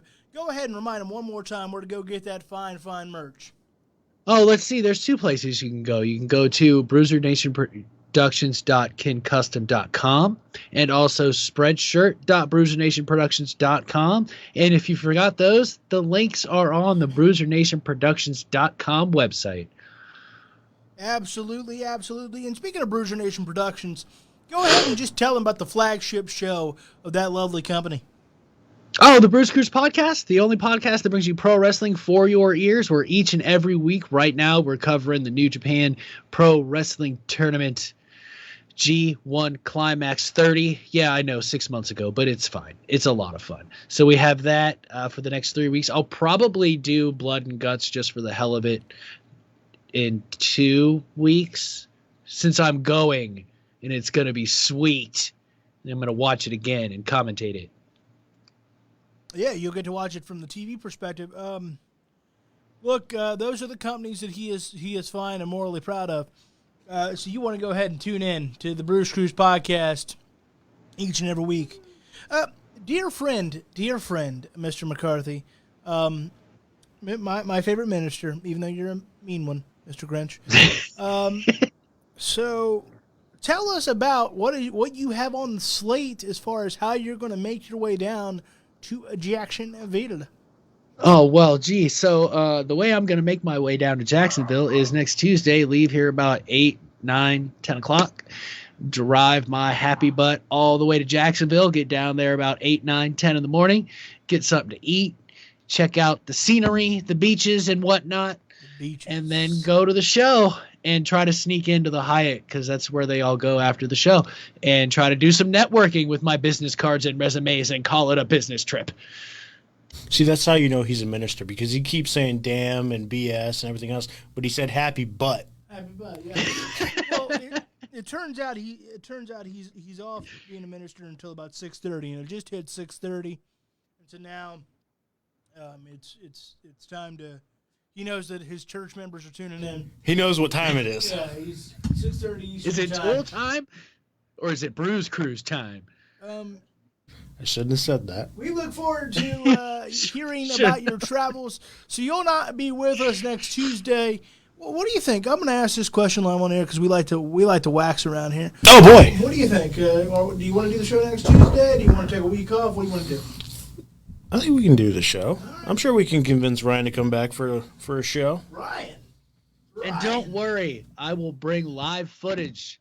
Maybe a little bit of me driving, maybe a little bit of me at the Jacksonville skyline, and most definitely me singing along with the crowd to Chris Jericho's theme music, Judas, because it's going to be great. See, that's why we should do the show, because he's going to take those videos and we're going to play them throughout the entire show like WWE does with some of their stuff. The show's before that show, so that's for the next week, buddy. Oh, yeah. Nice try, though. Me no smart. Me forget. Me not know what day it is. Look, days are hard. There's 7 of them. It's tough to handle. Thursdays. Oh. Impact Wrestling, 8 p.m. Look, I just plugged them more than AEW has. Hey. Oh! Hey, if they don't want to spend their money on advertising, that's their fault. Hey, I'm just saying, ECW got more of a rub when they invaded WWE. But that's just facts. At least Vince put them on the payroll for $1,000. Would you say that is a fact of life? Oh, and a whiz. Oh, not that sitcom. No. You meant Mr. L.A. Knight, formerly known as Eli Drake. I was singing Fact of Life, that old thing, Oh, where the whistle man blow, that's a copyright. A copyright? Okay, let's talk go ahead. I was just going to say, see, what McCurdy doesn't know is we're doing this so that we don't have to talk about AEW as much. Yeah. Yep, that's called killing time. And in the words of Clint Black, this killing time is killing me. All right, let's talk AEW, McCarthy's favorite company that he's willing to sell his soul for. Mr. McCarthy, let's talk about Darby Allin defeating Jungle Boy, Jack Perry, for the AEW TNT Championship. That was your main event on Wednesday Night Dynamite. Go ahead and give us your thoughts of how great you thought it was, because you'll never criticize it. I criticize him sometimes. No, but that match was great, man. Come on now. I mean, let's get serious. Jungle Boy was so close. So close. That was almost damn near as good as Darby Allin and Matt Hardy was from 2 weeks ago. Those two are the future stars of that company, and they showed it. That's all you got? That's it. Okay. Napper? I agree with him. I thought this match was very well done. We're going to bore the viewers if this keeps happening. I know. I'm sorry. But unfortunately, it was a really good match. I was kind of hoping Jungle Boy would win, though. I really was, because I'm just not into the Darby Allin TNT Championship run anymore. It just seems like they've kind of watered it down because of everything else going on around Darby Allin. You had the Luchasaurus and Sting intervention, which I think kind of killed it a little bit. I'm not going to say that it really ruined the match, but it did kind of take away from it a little bit. I just don't know where they're going with this Darby Allin, Sting, Lance Archer, Scorpio Sky, Ethan Page. Like, there's everybody and their mother in this situation, and I have no clue what's going on. So, it's because everybody wants the TNT Championship. Except they're all mad at Sting. Take it from Darby Allin. They're all mad at Sting, though. So how does that work? Lance Archer wants a piece of Sting. I'm pretty sure Scorpio Sky and Ethan Page at some point probably want a piece of Sting. Nobody really cares about Darby Allin. They just want Sting. Scorpio Sky does want a piece of Sting. He called him a coward for carrying a bat to the ring. I heard it on Wrestling with the Week. I mean, I'd say that the guy that carried... Why are you plugging him, bro? That's wild. Yeah, really. What the heck, man? Come on now. It's a funny show. I'm sorry. What about us? At least he didn't put a question mark at the end of it. Do I need to tell the viewers right now to watch To the Turnbuckle because they're already watching? Are we going to WWE this and just bury it into the ground? Because I can. Go ahead. Don't miss our crazy on the To the Turnbuckle every Tuesday from 5 to 8 on Facebook Live via Heel Turn Wrestling, Score on Air Network, and proudly brought to you by Bruiser Nation Productions. There. For only $9.99. For only $4.99. We're going to beat everybody's prices. Yeah! $2.99, yes! That's egregious. That's too low. Yeah, come on, buddy. First of all, I can go lower. Wait till Raw. We will. Yes, we can. Yes, we can. All righty. Look, I enjoyed this match. Darby Allin is I have said should be the face of AEW. I believe that 122% to be precise. Can't get me to 23, but 22. I'm not ever going to complain about seeing Sting, even though Napper will. That's. I didn't complain about seeing Sting. I complained about them getting involved in the match. At least I respect all legends, McCarthy. We have to agree I'm consistent, right? I mean, that's fair. Look, I'm consistent. I enjoyed it. I agree. I'd like to see Jungle Boy get that big win because Darby Allin should move on to bigger and better things, and bigger and better things should be that AEW World Championship on the most overhyped wrestler of this decade. He's great. I just don't know that he's easily the best. But we'll talk I never said he was I said he's one of the best. I know. I'm talking about the narrative that like everyone's like he's the best worker in the world. I'm like, well, is he any better than AJ Styles? Like, is he really that much better worker than Styles? Is he that much better than Daniel Bryan? Is he that much better than Randy Orton? Adam Cole? Is he that much better than Adam Cole? Is he that much better than Kyle O'Reilly? Is he that much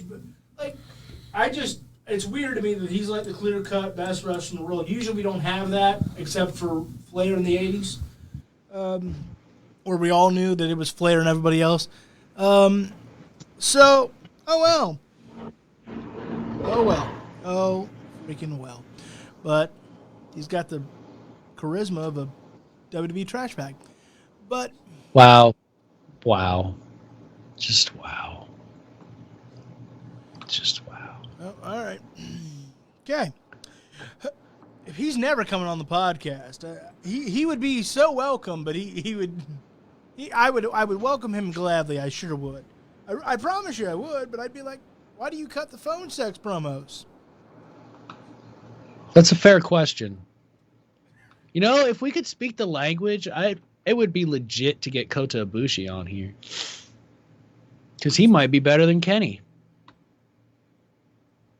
Well, I mean, not according to Don Callis and Kenny Omega. Well, they're playing characters. Are they? Are they really? Yeah, they are. They just seem like some grade A, fun people. Great, fine people that you would bring home to the family. All right. I'd cook them dinner. There you go. Look, they just make saying. me mad when they go bigger than Hogan, bigger than Flair. You stop it, all right? You stop it. Say anything. Hey, you made an egregious poll, and I'll never let you live it down until you apologize. I'm not going to apologize for asking people who their favorite wrestler is and including Kenny Omega in it. It's not what you do, it's how you phrase it. We're apologizing for trash bags now. You should have put it in a different way. All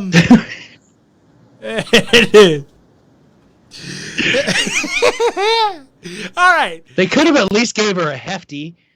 That was a cheap Meyer brand of trash bag. I do think I got that trash bag sitting in my room right now. I really do. I do think I got that trash bag sitting in my room. Hikaru Shida defeated Tay Conti, and I got to tell you, thought this was the wrong call. Tay Conti is having this coming out party. Let's push the momentum, make her the miracle babyface for a little while, and then you can transition to Britt Baker. I thought Tay Conti should have won this match, and her coming out party is continuing. This woman has got it. Another person that has landed on their feet since getting that sad release from WWE. I know that these guys would have you both thinking that every one of those wrestlers are now homeless and living in Squidward's cardboard box, but that isn't true. So, again, the coming out party continues. Mr. McCarthy, what'd you think? Did the right girl win? I don't think so. I think that we could have had a huge Britt Baker-Tay Conti match down the line here. This could have been huge. I thought for sure Tay Conti was going to win. Like, this match had me on the edge of my seat because they had me believing that Tay Conti was about to take that championship from Hikaru Shida. And I'm a huge Hikaru Shida fan. I mean, it's hard to say whether it's the right call because, yeah, the Cinderella story's great, but the real big match right now in the women's division is Britt Baker and Hikaru Shida. They've been building to it for months. I mean, Britt Baker's been on every wrestling program that AEW has to offer to get her wins up so she can be the number one contender. She was quick to point out that she's now the number one contender when she came out and she had those graphics adjusted on the fly. What did you think of that? Those graphics are accurate. She's the number one contender. That's fair. It's absolutely fair. It no doubt is. Mr. Napper, what do you think, my friend? I mean, I'm a little bit jealous because even I can't update graphics that quickly. Maybe you can reach out for an internship. I know, right? AEW is such a good company, they'd certainly help you. Maybe. Now, to be fair to you, Travis, you got to remember they're probably working with multi-billion-dollar equipment, or at least multi-million-dollar. But some would say that's a crime. As a company, you should be giving that money away, according to Mr. McCarthy. Yeah, to me. I never said that. To help you out and build better graphics. I don't know. Yeah, Buster, I agree. Can you do the voice? No, because I forget what it was. All right. Hi, Buster. Hello. He ran off again. Hello, Buster. Bye, Buster. That's it. That's it. And one more time, can you do the claw? The claw. That's probably what the Fiend said when he discovered Mandible Claw. That was it right there. he got the network. It was like, looky there. What should I have my finishing move be? I know. The claw. He probably was watching Toy Story as he was trying to figure it out. Look, Woody will teach you life lessons. I mean, he does. That actually wouldn't surprise me because you get Firefly Funhouse, Toy Story. Like, maybe he's got some pretty big issues with Toy Story. Yeah, he was sitting there with all his favorite house plants and was. Nobody has issues with Toy Story. Toy Story is amazing. Nobody is complaining about Pixar as a whole. Yeah. This is egregious. This is egregious. The claw. Alrighty.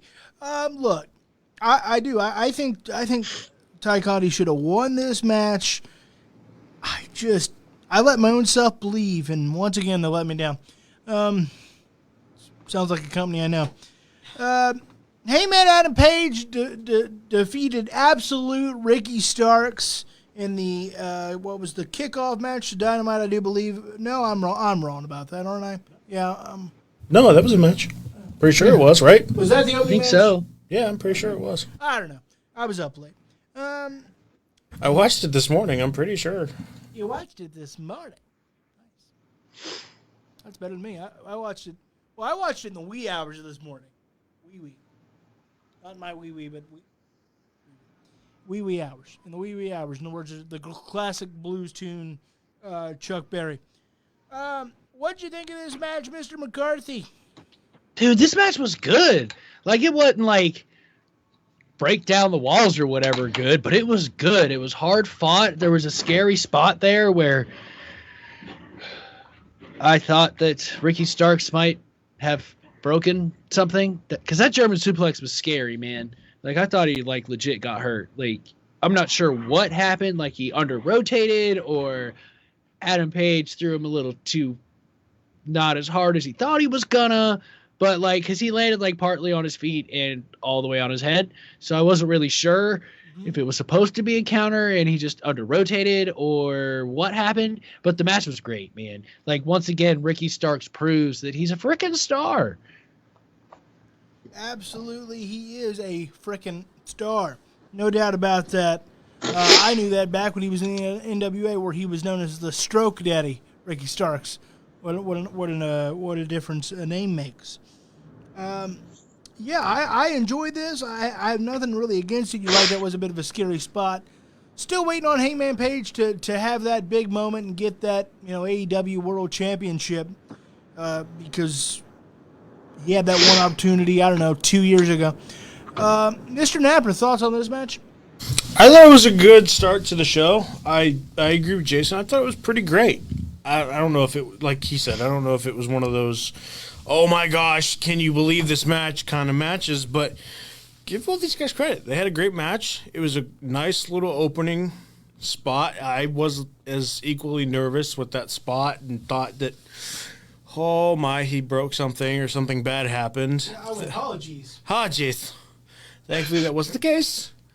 But I'm with you. I really just, I wonder what they're doing with Hangman. I don't know where this is going to lead to. It seems like they've forgotten completely about him. You mean you're not buying the McCarthy PR spin? This is just a long 5-year plan? I mean, if it's a 5-year plan, then He's going to beat Kenny Omega. He's still in the 5 number years? I one can't wait that long. contender for the AEW World Heavyweight Championship. When might that be, young man? In 5 years. I don't know. Maybe the next pay-per-view. Maybe a decade? Okay. He's not even, like, being perceived as being in the conversation, though. Like, I know he's up there. Except by the commentators in every single match that he has. Look, JR's a little past it. I don't know whether to buy what he says. Wow, that's egregious. And we don't have graphics like we do with Britt Baker to show me and prove to me that he is indeed up there. Yeah. She brought... It's just weird because, like, they're putting him on, like, sideshow matches instead of having him involved with Kenny Omega. Like, they're doing this whole thing with Jon Moxley. And Eddie Kingston. Like, and he's not even remotely involved in that. They have no correlation whatsoever. I get at some point he's going to take the belt off somebody. I get that he's going to get the title eventually. It's just weird because he's nowhere near the title picture. Like, not even in the TNT Championship picture. If they put him on that for at least a couple months, I'd be okay with it because it gives him something to do until we get to that point, like they always do with the United States title and the Intercontinental title. They give them a moment to be off to the sidelines and do whatever they want with that title.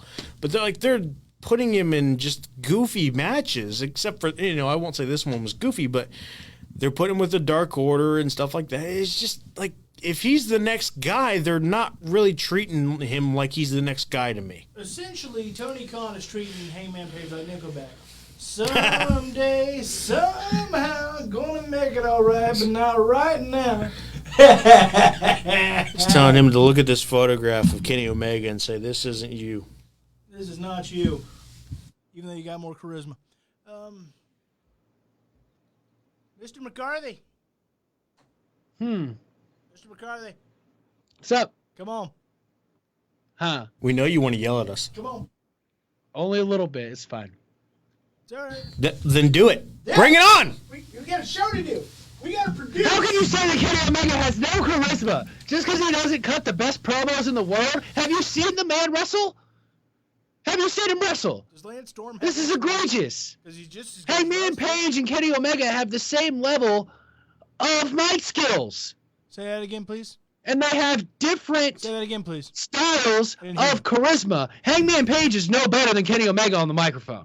You want to know who the top stars on the microphone are in that company? Maxwell Jacob Friedman and Chris Jericho. And Cody Rhodes.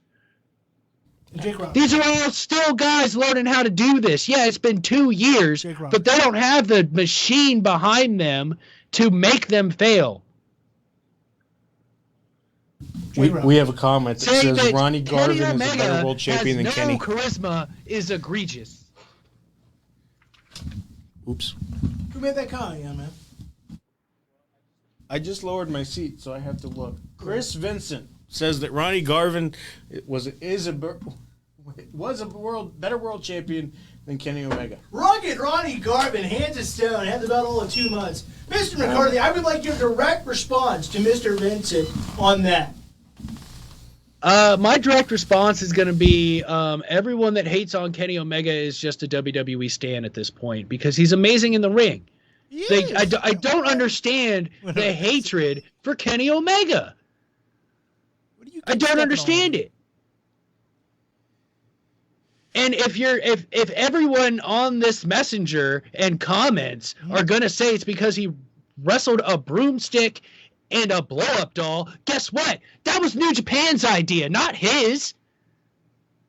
Well, He no didn't one has book brought up that match. He blow-up was doll told to today, do or it. that- Yeah, no one. And then I'm going to ask all of you guys to check your morals at the door and stop adoring people that literally crap on everyone else and do terrible things.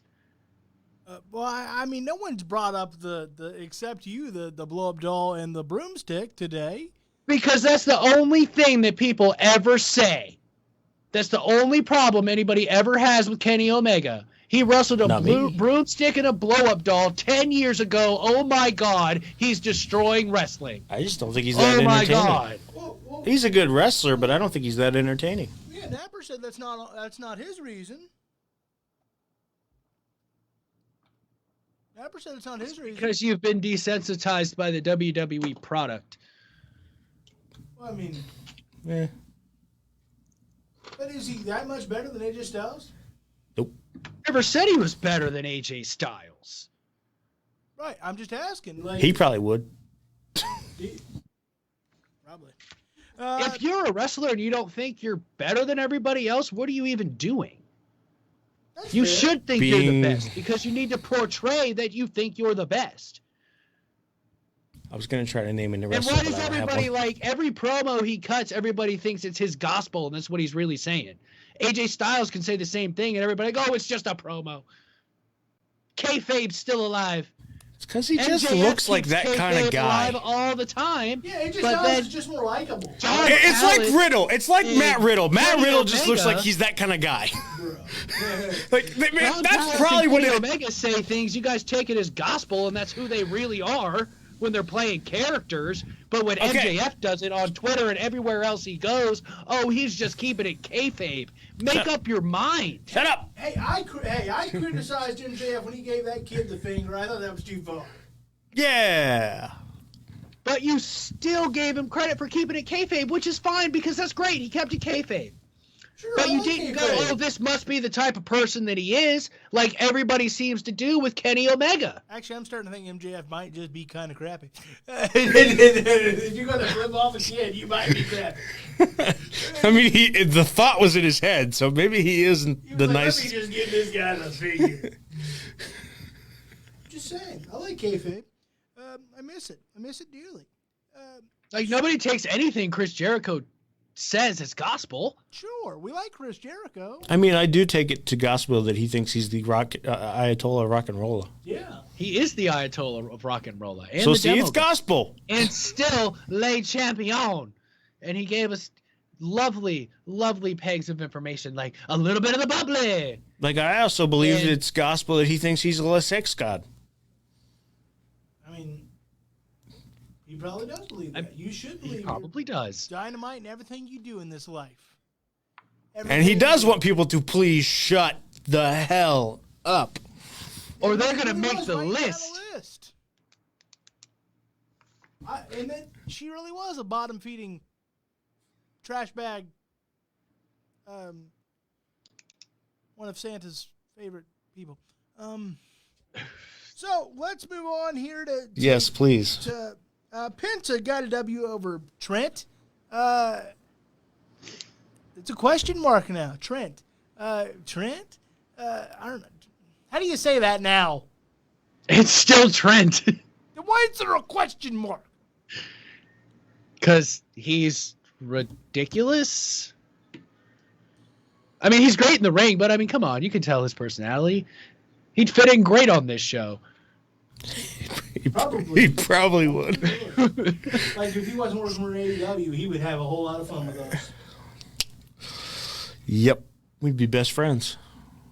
See what you did there? We would be best friends, and I'd say if he ever heard of us, even if he did work for AEW, we'd be best friends because this is a guy that brought his mom into pro wrestling with a van. He's got a point there. He does have a point. He does have a And if you don't have a little bit of jackass in you, you're not doing that.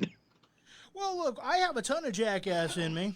I'll have you know, I am 100% grade A jackass. All right, what'd you think of this match, Mr. McCarthy? And somehow try not to mention Kenny Omega. I thought it was great. I only bring him up when it's time to bring him up, you naysayers on the interwebs. But this match was great. I can't wait to see more of Penta El Zero and Trent.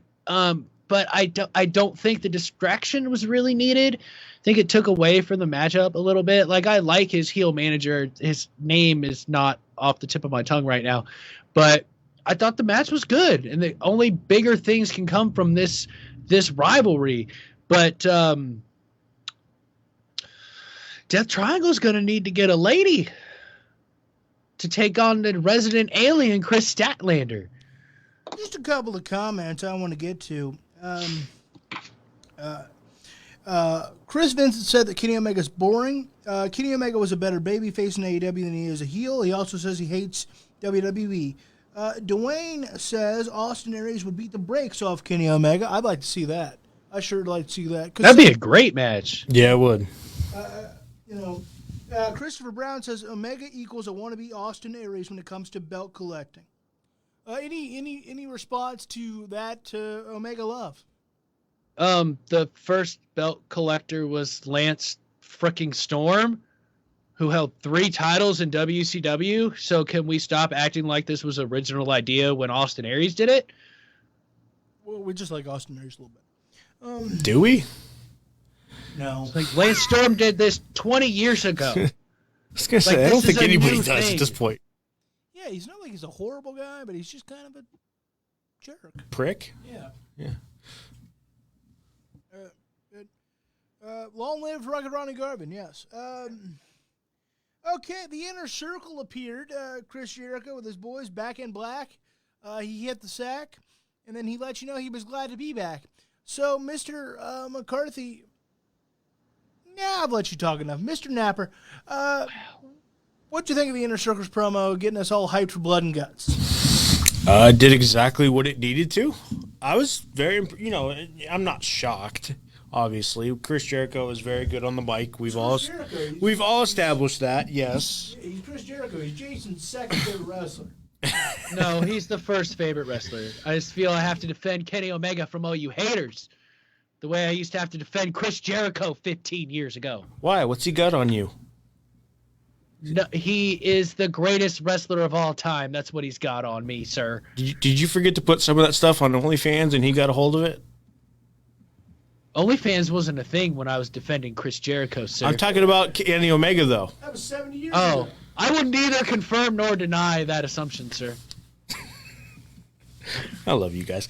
That was 70 years ago. Yeah, that was a long time ago.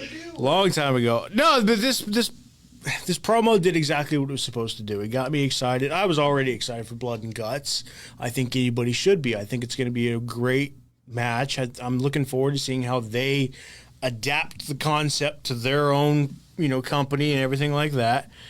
But it's Chris Jericho, and it's one of his good promos that he's cut, and I was very, very impressed with it. Love the way he ended it. Hopefully, I don't know if they have a soul, but they ain't not gonna have a keister. They ain't gonna have a keister, because Inner Circle is about to take them down. All right, Mr. McCarthy, what do you think of this promo by your second favorite wrestler? My first favorite wrestler, sir. I have all his books. Anyway, I thought this was Kevin Collins. Thank you for watching. As good as the one 2 weeks ago, and this shows how good Chris Jericho is. Because the one thing I could always say that was missing in his game was really his face promos. Back in WWE, his best face promos were really making fun of Stephanie. Let's just all be honest here. I loved the man, but those were his best promos when he was making fun of people. And those were few and far between as a face. He always killed it as a heel. Now in AEW, he's proven that he's just as good on the microphone as a face or a heel. It doesn't matter. You give that man the microphone and it's going to be amazing. And I was already hyped because I already bought tickets, but now I can't wait. I can't wait to drive 12 hours there and 12 hours back to watch Blood and Guts, which, by the way, will be the first time I have ever seen Chris Jericho wrestle. Now, I have seen him get hit in the face with the Intercontinental Championship by China live and in person, and I saw Kane throw him through a window live and in person, but he was never booked to wrestle when I went.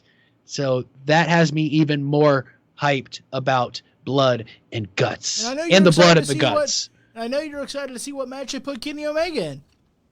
I hear the rumor is it's a one-match show. One-match show. And I would not complain if Kenny Omega wrestled because he's a star. One-match show. 2 hours. I don't know, man. I don't know. That's just the rumor going around. I don't know about that. That seems a little long. That seems like a bad idea. A little long? Yeah, he's got to put a little long. Going a little long. I was thinking like it'd be like the whole second hour. Like they fit 2 war games into one pay-per-view. You're gonna fit an entire match into one 2-hour show. I hope Tully's getting his wind sprints in. She's going to have to be ready to go. Jeez. He's going to have to throw it back to the olden days. Look, I enjoyed this promo. Look, I'm busting McCarthy's chops a whole lot today because he's being rude to me. But absolutely, Jericho is a magician on the mic. Always has been, probably always will be. He simply hasn't lost his touch there whatsoever. Yeah, if you weren't hyped by the end of that promo where he was getting so intense, once again, check your engine, give it a little gas. Look, I'm ready to see this matchup. Absolutely. This is going to do the biggest numbers AEW's ever done by far. This, I predict, based on the recent today's Raw demo, we'll see what happens, But based on today's Raw demo, this is going to be the week where, on May 5th, is going to be the week where AEW tops Raw in the 18 to 49 demo. We'll see. Maybe they bring an extra heavy Monday show. Might call in the Legends, brother. Who knows? But as it stands, I truly believe this is going to be where AEW tops Raw in that 18 to 49 demo. This is going. Hey, I'm going to make sure Jason wastes electricity and turns on my TV and turns it on for no reason. Didn't hear you. Go ahead. Oh, I said I'm going to be ridiculous, and I'm going to have Jason right before show starts. I'm going to call him, and I'm going to go turn on the TV and turn it on TNT just to up the ratings even more. I know it's only one, but it's there. That's egregious. Yeah, that is egregious. You're right, but it's going to happen. Egregious. And also cheating. How is it cheating? All's fair Buster in might love be and in the war room. wrestling. He got me there. Buster might be in the room. That's true. Buster likes TV. Hi, Buster. Hello, Buster. Yeah, I enjoyed it. All right. QT Marshall defeated Billy Gunn. Boy, Billy Gunn still got it at this ever advanced age. He looks damn good, doesn't he? McCarthy, there's hope for you yet. Well, I mean, he's only getting older. I mean, he's already 91. But yes, there's always hope, as long as you're breathing. The Factory versus the Nightmare Family. This all continues. What'd you think of this match, Mr. McCarthy? I thought the match was really good. I only got to see the second half because, Buster had to go to the bathroom and Jason wouldn't take him. So tall Jason had to take him. But I thought the finish was great. And you're right, dude. Like, Billy Gunn is still got it to this day. And I think it speaks volumes for not only after everything he's been through with substance abuse and injury history, that he can still go at this age. And that just tells me that the sky's the limit for his kids. Faux show. I agree. What are your thoughts, Mr. Knapp? I thought it was a good match. I really did. I still kind of want to see where this whole factory thing is going, but I thought that it was a good continued introduction into it. And, it's nice because we get to see QT Marshall again. We haven't kind of really seen him in action since they kind of brought this whole thing together. So I think it was a good moment to have him come out, start out this whole thing for the most part, and continue to build on this brand. You can't build on this without him. So it was nice to see him get involved in this whole thing. And, I'm curious, again, like I said, I'm curious to see where this goes. I'm invested in it still, so that's a good thing. I just 2 hours. Can we put these guys in there too? Like, is that what we're doing? Like, I would be okay with that. 2 hours. 2 hours. Like I said, I want to see Arn drop a spine buster on somebody. Damn it! Where the hell is Cody? Where is Cody? Is he busy on a reality show? Is that what's going on here, McCarthy? Is he going all Hollywood on us? Or being a dad, soon to be dad. Good talk, McCarthy. Good talk. McCarthy. I think he froze. Okay. All right. In that case, Christian Cage defeated Powerhouse Hobbs. I enjoyed this match. Christian is shaking off the ring rust. I thought it was a good showing for Powerhouse Hobbs. If anything, I'd have gone and pulled the upset. Some of these young guys need this, these upset wins. And I would have. I know we're trying to kind of reestablish Christian Cage, but I think Powerhouse Hobbs kind of needs it more, to be honest with you. Because again, we have to establish these young guys as people that can be established as stars. So I really think they made the wrong call having Christian win it, but I knew it was going to happen. So we'll see how that all pans out. Again, working through some technical difficulties. Napper, what were your thoughts on this match? Yeah, I was in the same boat. I know they're trying to work up Christian to kind of make him look legit. Like, yeah, he's the next AEW World Champion. But at the same time, like, we've never really built up Powerhouse Hobbs. We really haven't. And as a member of Team Taz, that kind of surprises me because, you have Ricky Starks, who they've pretty well built up. Obviously, Brian Cage has been overly well booked. But Hobbs has kind of been that guy that's in the background that you don't really pay too much attention to except for, just looking at him and going, holy crap, that guy's huge and kick my ass. But other than that, he's not really been presented. He's just been kind of the muscle in the back. He's not really been that involved. So it was nice to, first of all, see him in a match and see him involved in some sort of, match. But I feel like he really did need this. Christian Cage doesn't need to be built up that much right now. We've talked about Hangman Page being the next world champion potentially. We talked about, John Moxley's in this program with Kenny Omega. Why does Christian Cage need to be built up? Like, obviously, yeah, he's the outwork everybody guy, but does he really need, like, if you're going to have him be...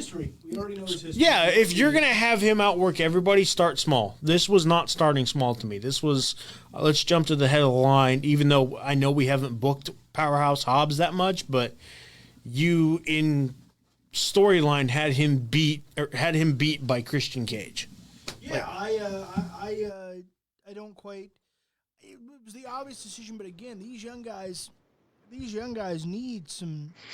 They need a little push. We know who Christian Cage is. He is a legend. He's going to be a WWE Hall of Famer someday, and he's a big pickup for AEW. Maybe not the pickup that he was kind of hyped as, but there's no denying his credentials. He's got tons of it. Mr. McCarthy, can you hear me? Yes, I can hear you now. I don't know what the hell happened. Beautiful, beautiful. Good to see you. I didn't say anything bad about Kenny Omega for those few minutes. I did. Liar! I don't believe you. This match. What'd you think of this match? Did the right guy win? I liked the match, but I'm on the same tip as you guys, man. I don't think Christian needed this win because first of all, like, yeah, his slogan is outwork everyone. You don't have to outwork everyone and win. You can outwork people and still lose. It's professional wrestling.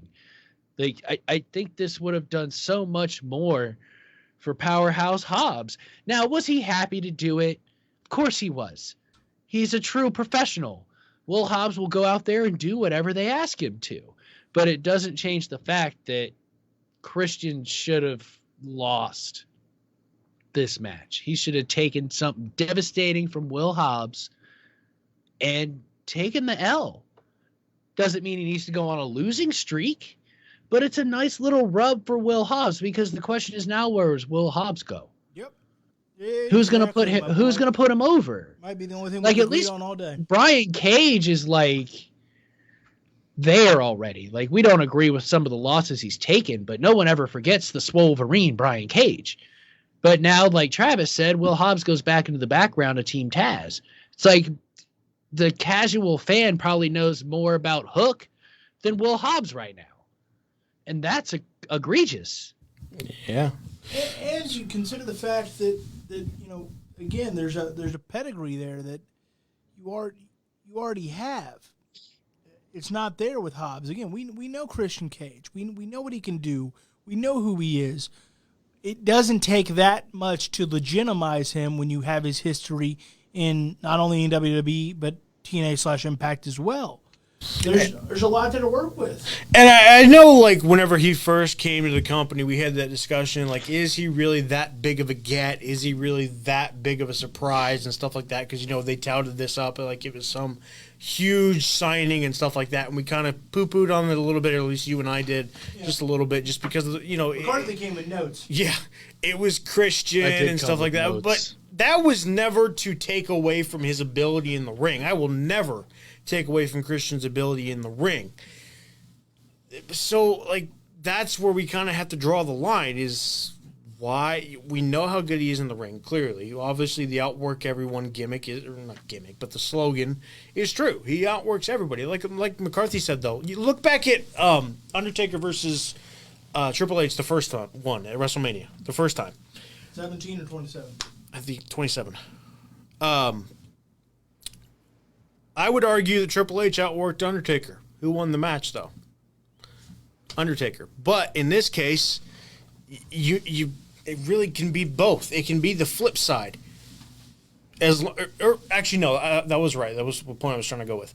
Triple H lost the match, but he still outworked Undertaker because Undertaker didn't get up under his own power. Triple H did.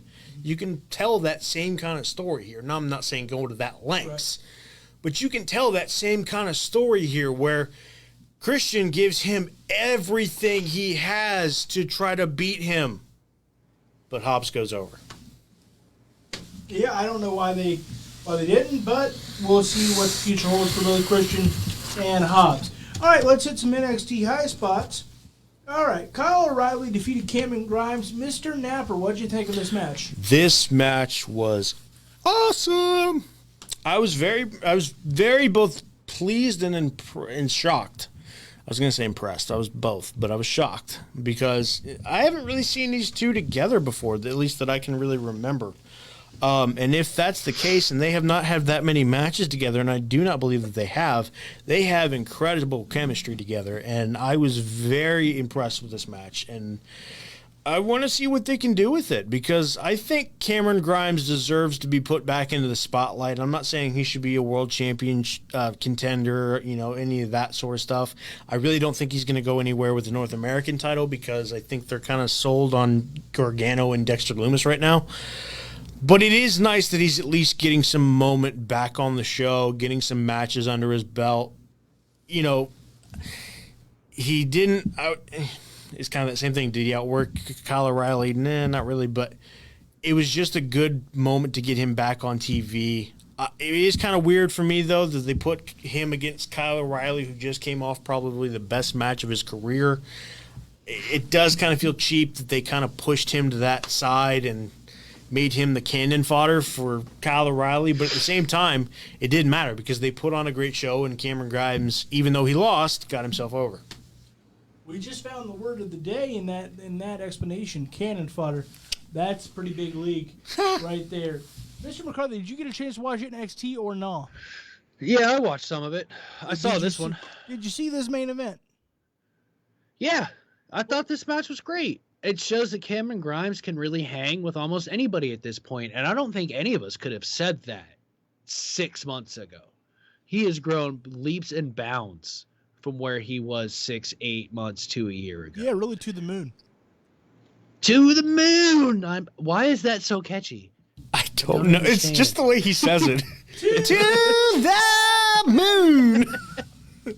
It's the slow pauses after it. To the moon. It's just a good chant, like to the moon, to the moon. Maybe that's it. I don't know.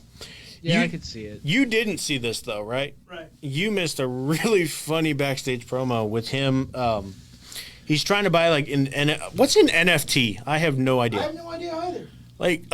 They talked about it during Mania. I have no clue what an NFT is, but apparently Cameron Grimes tried to buy one. He got outbid by Ted DiBiase. So maybe, just maybe, at the next takeover, we're going to get Cameron Grimes versus Ted DiBiase. I don't think we need Ted DiBiase. Junior or senior? Huh? Junior or senior outbid him? They didn't say, which was the weird part. How could they not say? They didn't. I don't know, but I was like... In that case, I'm going to easily assume it's senior. Yeah, I was going to, too. Because they just said Ted DiBiase, so I assume it's senior. But I wouldn't be upset if it was junior. I'd love to see him come back. So, a non-fungible token is a unit of data stored on a digital ledger called a blockchain. That certifies a digital asset to be unique and therefore not interchangeable. NFTs can be used to represent items such as photos, videos, audio, and other types of digital files. So I still don't know what one is. I just read the definition. In a word. Huh? I'm gonna say it's some form of copyright to one thing. This is mine like forever. A picture or video, yeah. Yeah. I kind of get it. I don't. I guess. I don't get it either. I don't get it. I feel like I do, so I'm going to say that I do, so I sound smart. But if it gets Ted DiBiase, the one that matters, on TV, then Ouch. I'm happy. Then I am quite happy. Ted DiBiase Jr., I don't care about you. Is that because nobody had a price for Junior, but everybody had a price for the $1 Million Man? Yes. Look, we can all be bought. Some might cost a little. Some might cost I can't a be lot. bought, but I can be rented. And you can find out for how much on the Jason McCarthy OnlyFans page. We're not privy to give that information out here on the air, but you can go check out BruiserNationsProductions.com, which should have a link to that particular page. And you can find out how much it takes to rent Mac Daddy Minister McCarthy for the night. He does all sorts of lovely role plays. I think we've gone too far. I'm just going to say it. I think we've gone too far. How did we just mix all of that As a in and friend, minister I didn't services? suggest anything egregious. Jesus. What did you say, Jason? I said, how did we get all that in and then just slide in minister services? Because you assumed the worst. Good Lord, I wouldn't. I mean, I'm not Impact. I'm not going to prostitute anybody here on air. Lord. I had a thought, but I can't say it. I just cannot. I'll say it later. That's goodness. I would never. Okay, NXT Cruiserweight Champion Kushida defeated Oni Lorcan. What'd you make of this match, Mr. McCarthy? We've plugged you enough, so go ahead. Nice, hard-hitting match from Oni Lorcan and Kushida, man. Like, I think this is why they gave the belt to Kushida. Like, I don't know why they couldn't have done this with El Phantasma, but I think Kushida kind of fits more of a every style guy, and I think this is what opened up a match with Oni Lorcan. I think that's in itself why they did this with Kushida, because you just said it. Santos Escobar, no disrespect to him, but he's more the lucha libre kind of guy. He's the high flying, he's the true cruiserweight. Or I don't want to say not true cruiserweight, but he's the flippy guy, for lack of a better word. But with Kushida, he's kind of a mixture of both. And maybe it's just because we haven't seen it out of Santos Escobar, and that's totally fair, and maybe he will find that, and we'll see it more out of him. But if you look back at a lot of his matches, he is kind of that lucha libre kind of flippy kind of guy. Where Kushida is more of he can do the acrobatic moves and can do the high-flying moves and all that stuff, but he is more of a kind of ground-and-pound physical striker. He's definitely labeled as a good striker, so that's kind of the point.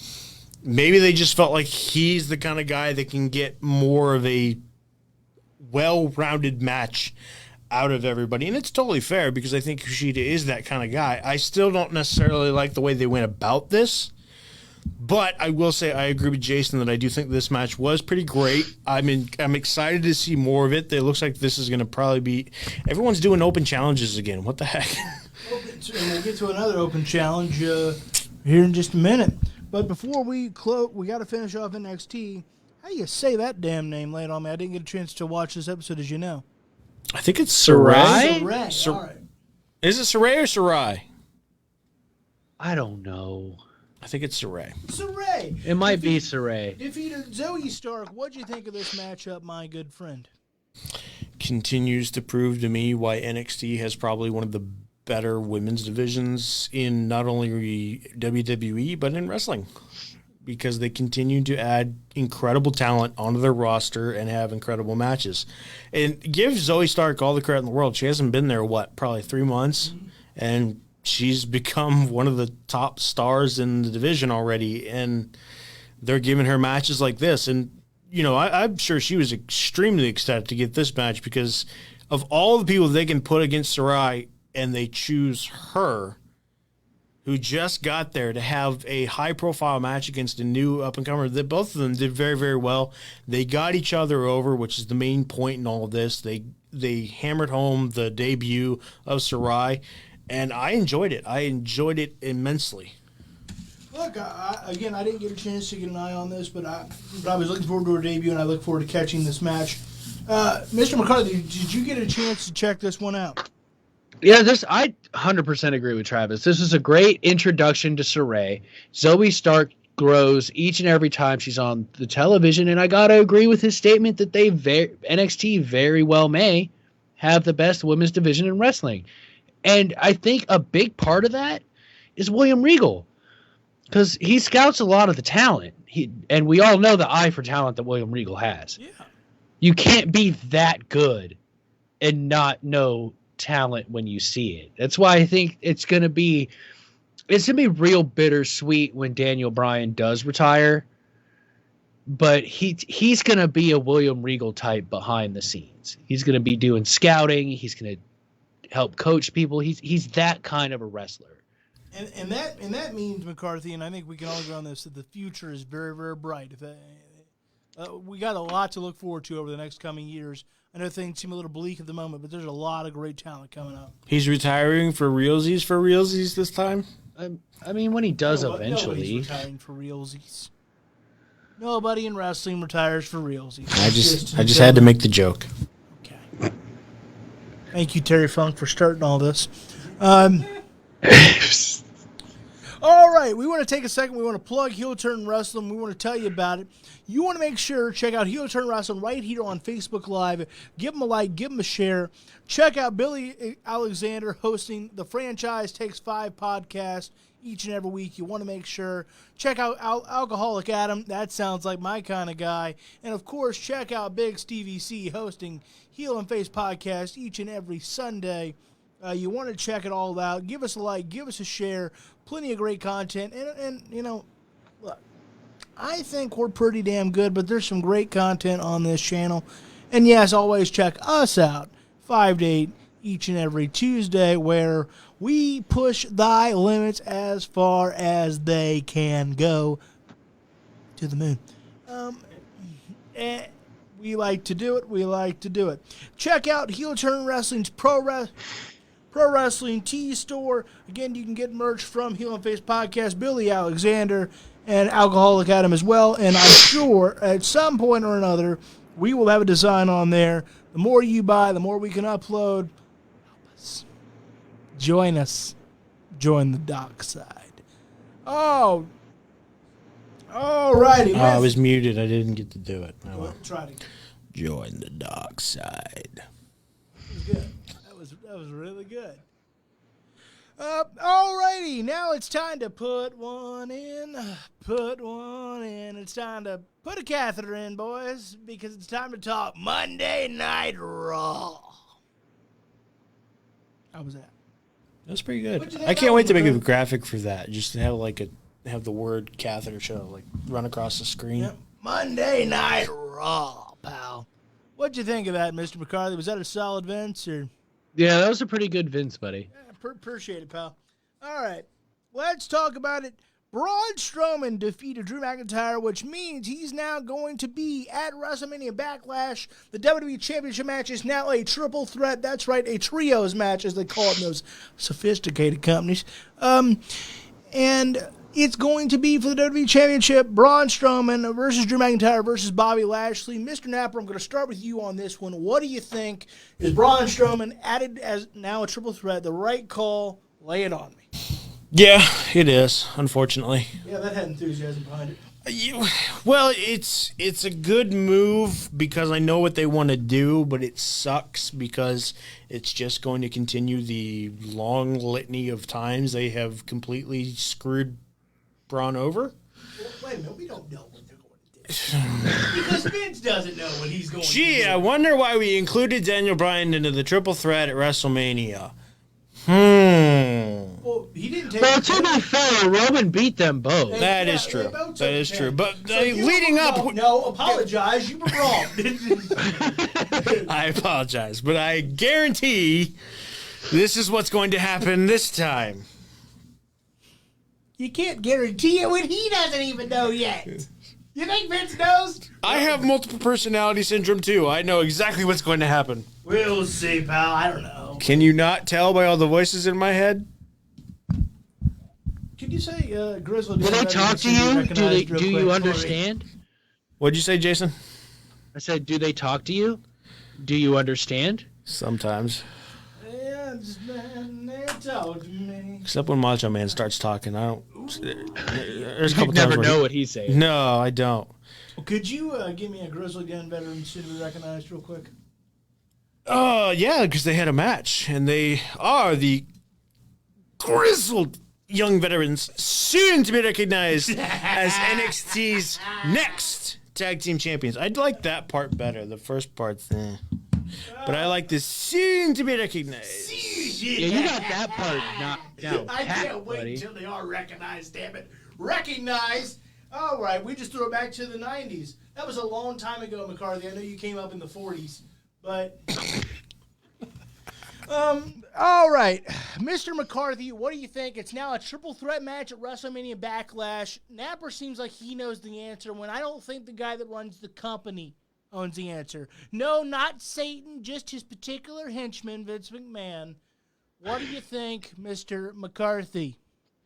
I mean, Vince loves his triple threat matches, so I'm really not surprised. I don't think it's that big of a deal, but I'm going to go out on a limb. Braun Strowman's going to win, and Bobby Lashley and Drew McIntyre are going to have a last man standing match at Money in the Bank so they can finally stop wrestling each other. Not that I mind. Like, their match at WrestleMania was great. You sound like you mind. But, I mean, it's only been twice. Twice? What about last summer? They've been doing this for almost a year, off and on and off and on and off and on. Is there no one else It's called that good deserves booking. a championship match? Look, Garth That's all Brooks I'm once saying. reminded us that that summer can be a fantastic memory. If you catch that drift, that great song, I'll let you know. So is that your official prediction for WrestleMania Backlash, even though we're a long ways off, kind of? Yes, Braun Strowman's taking it, taking the title home on his train. That's egregious. You won't be here next week, but you will be back for the WrestleMania Backlash Go Home show for that prediction. So I'm going to give you time to think about it because I know you don't like to be wrong, even though I prove it every week. Really don't care. You damn sure should fake it. So for you, I'll try to act mad next time I'm wrong. That right. I'll work on the trash bag thing. You work on predictions. We'll get it together. Come on, team. Go team! I should be mad. I need to be madder. I'm horrible. Don't worry, McCarthy. I'll just say a lot of bad things about Hulk Hogan and, Undertaker and everything else before we start the show. All right. That'll work. That'll get him real fired up. I'm Loganity, and according to Mr. McCarthy, I'm a horrible person. I never said those words. But right, they just were To his around. face. Yeah, to his face. That's What happens at the Eagle stays at the Eagle, Travis. like this guy sucks. He just happens to be entertaining. He's like, if he wasn't so damn funny, we would kick his fat ass out. Like if he wasn't handicapped, we'd leave him. All right. Yeah, there's only room for one handicap on this show. That's it. Handicap brawl to end them all next week. Yeah, we had the Battle of the Joshes, so now we can have a big handicap battle. All right. Who gets down the stairs first? We are going to have the race of all races next week live on the air. We are going to get a GoPro, and we'll be live. I'm going to hell for that one. Oh, boy. Can you go to hell for making fun of yourself, though? Like, is that how this works? I don't. As a minister, Let's I don't not think get this is into how this religion works. here. Look, Find out next week on To the Turnbuckle. wait a minute, aren't you the minister? That's what I said. As a minister, I don't think that's how this works. Okay. Look, there's a lot of words being said. Braun Strowman, I think this Braun Strowman is championship material. Look, he's a huge guy, 6'8", 350-some pounds, 385 is what he's built at. I don't really buy that. But I don't it's tough to buy Bobby Lashley as WWE champion. It's tough to buy him. Again, he's got the charisma of a broomstick. That's what MVP is for. Yeah, the not quite good as Paul Heyman guy, right? Right? Fair? There. That's all I'm saying. Like, yes, but there's just something that lacks the luster. Plus, is MVP still an active wrestler? What's going on there? I have no idea. Neither do we. I don't know what they're No doing clue, in bud. Backlash because Vince doesn't know what they're doing wrestling in the Backlash. I guarantee you he's got an idea, but he wouldn't say it's for certain. Look, he's got a lot going on. So, I don't know what they're doing. I have no idea. None. Zilch, zero, not. Personally, I'd put the belt back on Drew. I think he's better in every way, shape, fashion, or form than Bobby Lashley. He's got good enough mic skills. He's a good enough worker. He carried it to the first part of the pandemic era. Now we're in kind of this weird second part. This kind of halfway house pandemic. That's a weird way of putting that, but we're hokey pokey. Too late. We already said it. Yep. So we'll see what happens. I don't know. I don't know. I'm interested to watch this match. I think these three could steal the show. I think these three could steal the show. Strowman's getting better and better. He really is. McIntyre, we've said nothing but praise for. Lashley, we know what he can do in the ring. I think this could be a solid main event for a very much a B pay-per-view. You agree on that? Oh, for sure. Yeah, I think it could be. All right, next. Sonya Deville ushered in Charlotte Flair's return. That's right. That suspension lasted all of maybe 1 week. Maybe, depending on what time she got suspended on Raw. And matter of fact, no, she got suspended after the show. She got suspended on Raw Talk. It Talk. lasted 6 days and 23 hours. So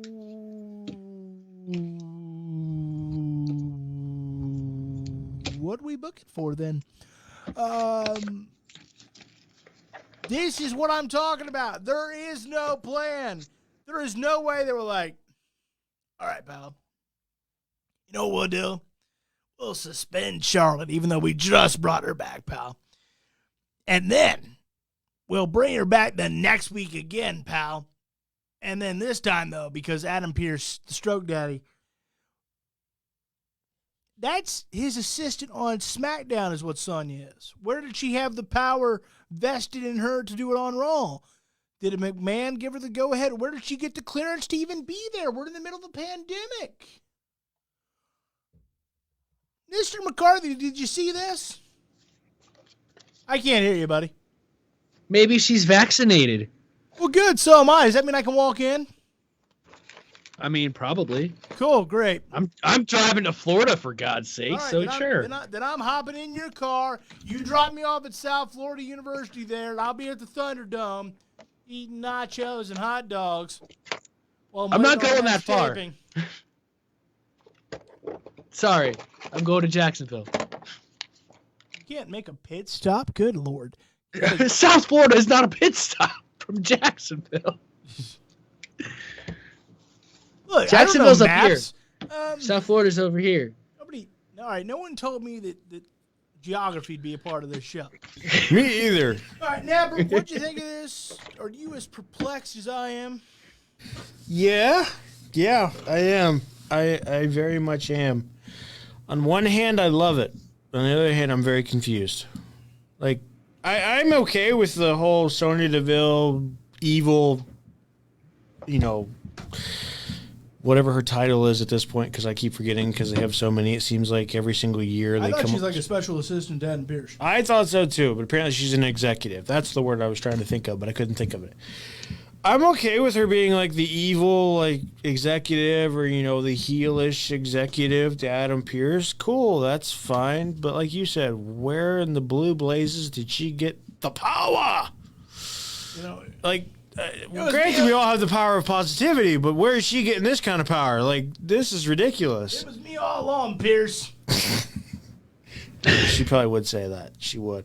And then, like, backstage, she's picking fights with Mandy, and it's like, I'm confused what's going on here. And I love that they didn't sit there and acknowledge the fact that we watched them feud for the better part of 6 months.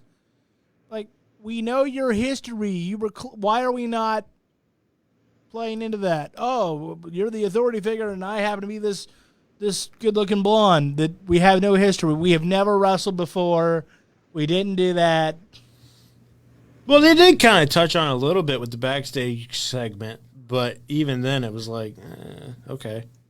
Yeah, we get it. You two still don't like each other. Like, I just don't understand where she got the power. Like, whatever, fine, cool, Charlotte's back. All the 6 Yeah, and like that was done just strictly because at this point I feel like they're just screwing with us with Charlotte. Like they're strictly just putting her here, putting her there, just to kind of screw with people and see what kind of reaction they get. Because on one hand, they want her off TV because they know people are going to be like, "Oh, right, Charlotte's off TV," and then the very next time that they watch, because Charlotte's off TV, let's put her back, pal, because it'll get ratings. Because here's what I thought. I thought Sonya Deville was going to like come out and announce, even with Charlotte. I thought she's coming to SmackDown. Boom. You know what I mean? That's what I kind of thought. You know, since she's not welcome here on Raw. That would have been smarter. You know, she's indefinitely suspended from Raw. Not welcome here. Traitor for Daniel Bryan. I'll take it. I'll take it right now. And then they did the weird apology angle with the referee, though. She rolled that R big league. What do you think of that referee angle, Napper? I mean, it was all right. But then they continued in the match when she defeated Mandy Rose, and it's like...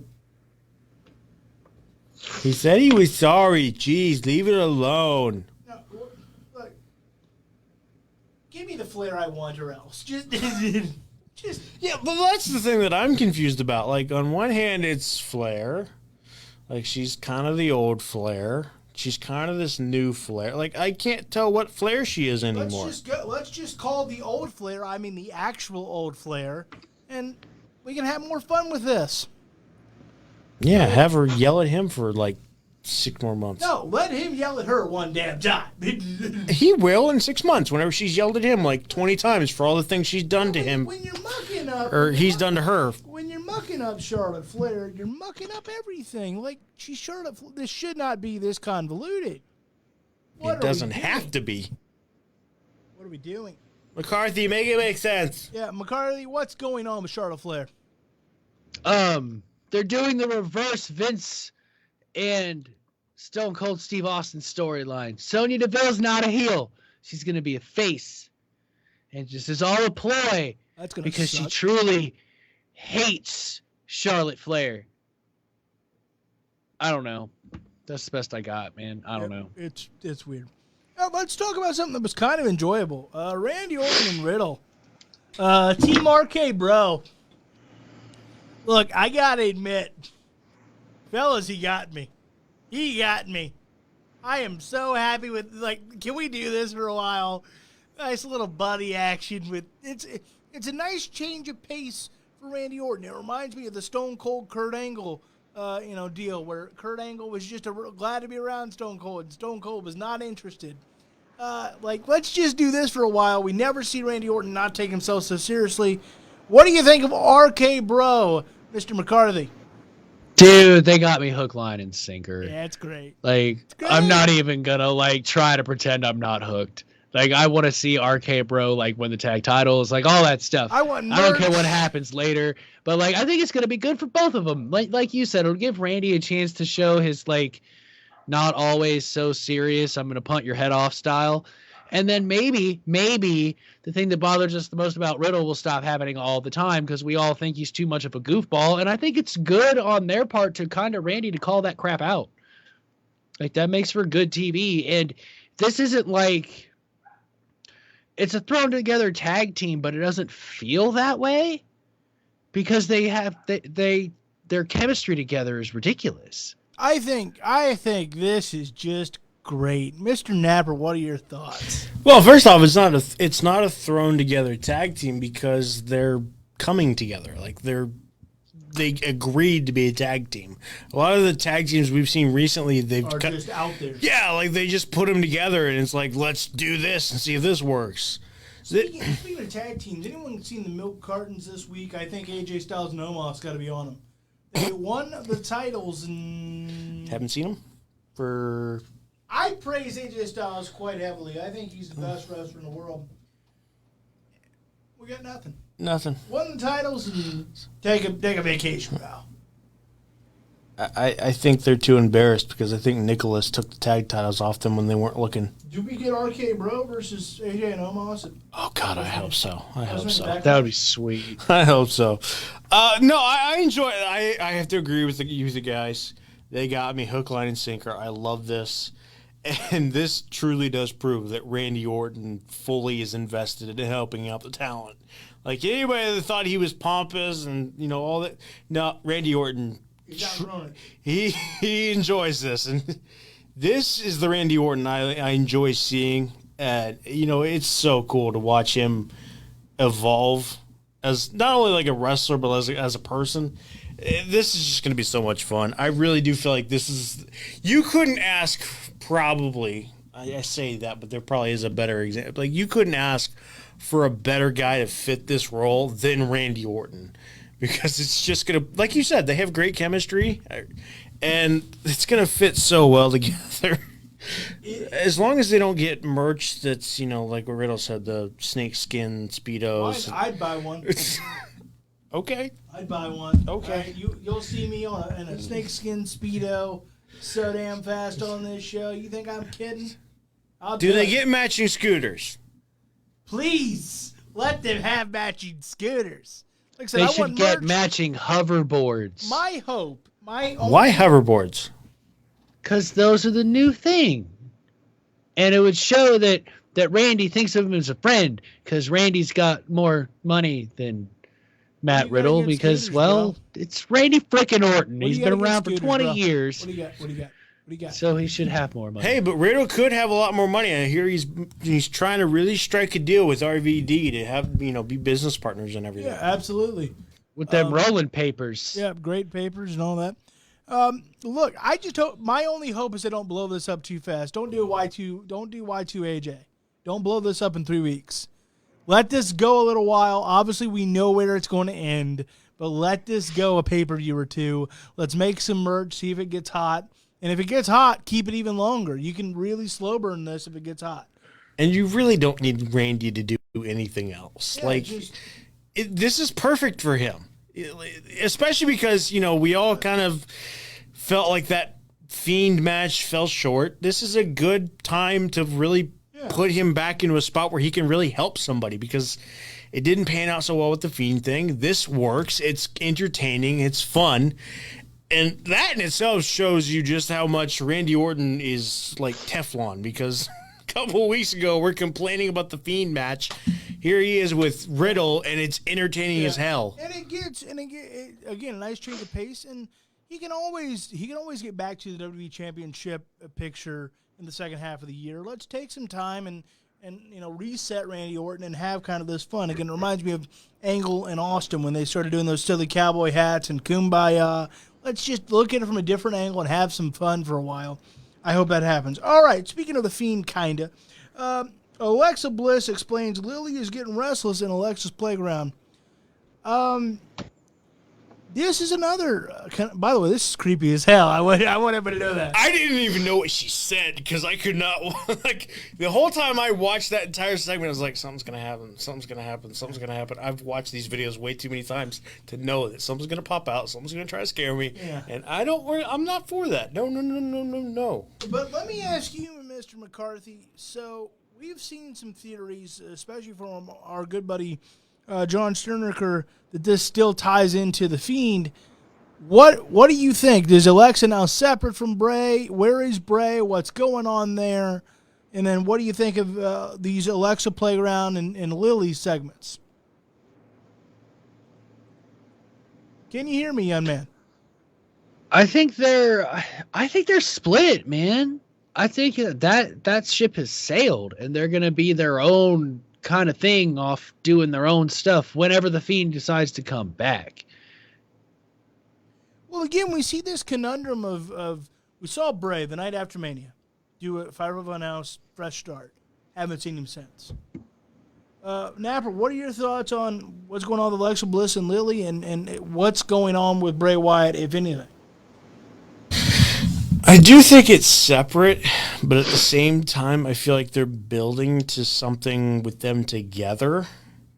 Maybe it was just all that's the thing that has always been a little frustrating with Bray Wyatt and a little bit exciting all at the same time is they have been very good to the entirety of when he debuted as the Fiend and as Funhouse Bray Wyatt. Mm-hmm.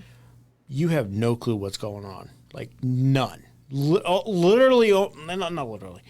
Almost zero idea what's going on. Like you can take a guess, but they do such a good job of making you have no idea where they're going with this. And I feel like this is the same situation. I agree with you 100%. I'm a big Fiend guy. Yeah. I am.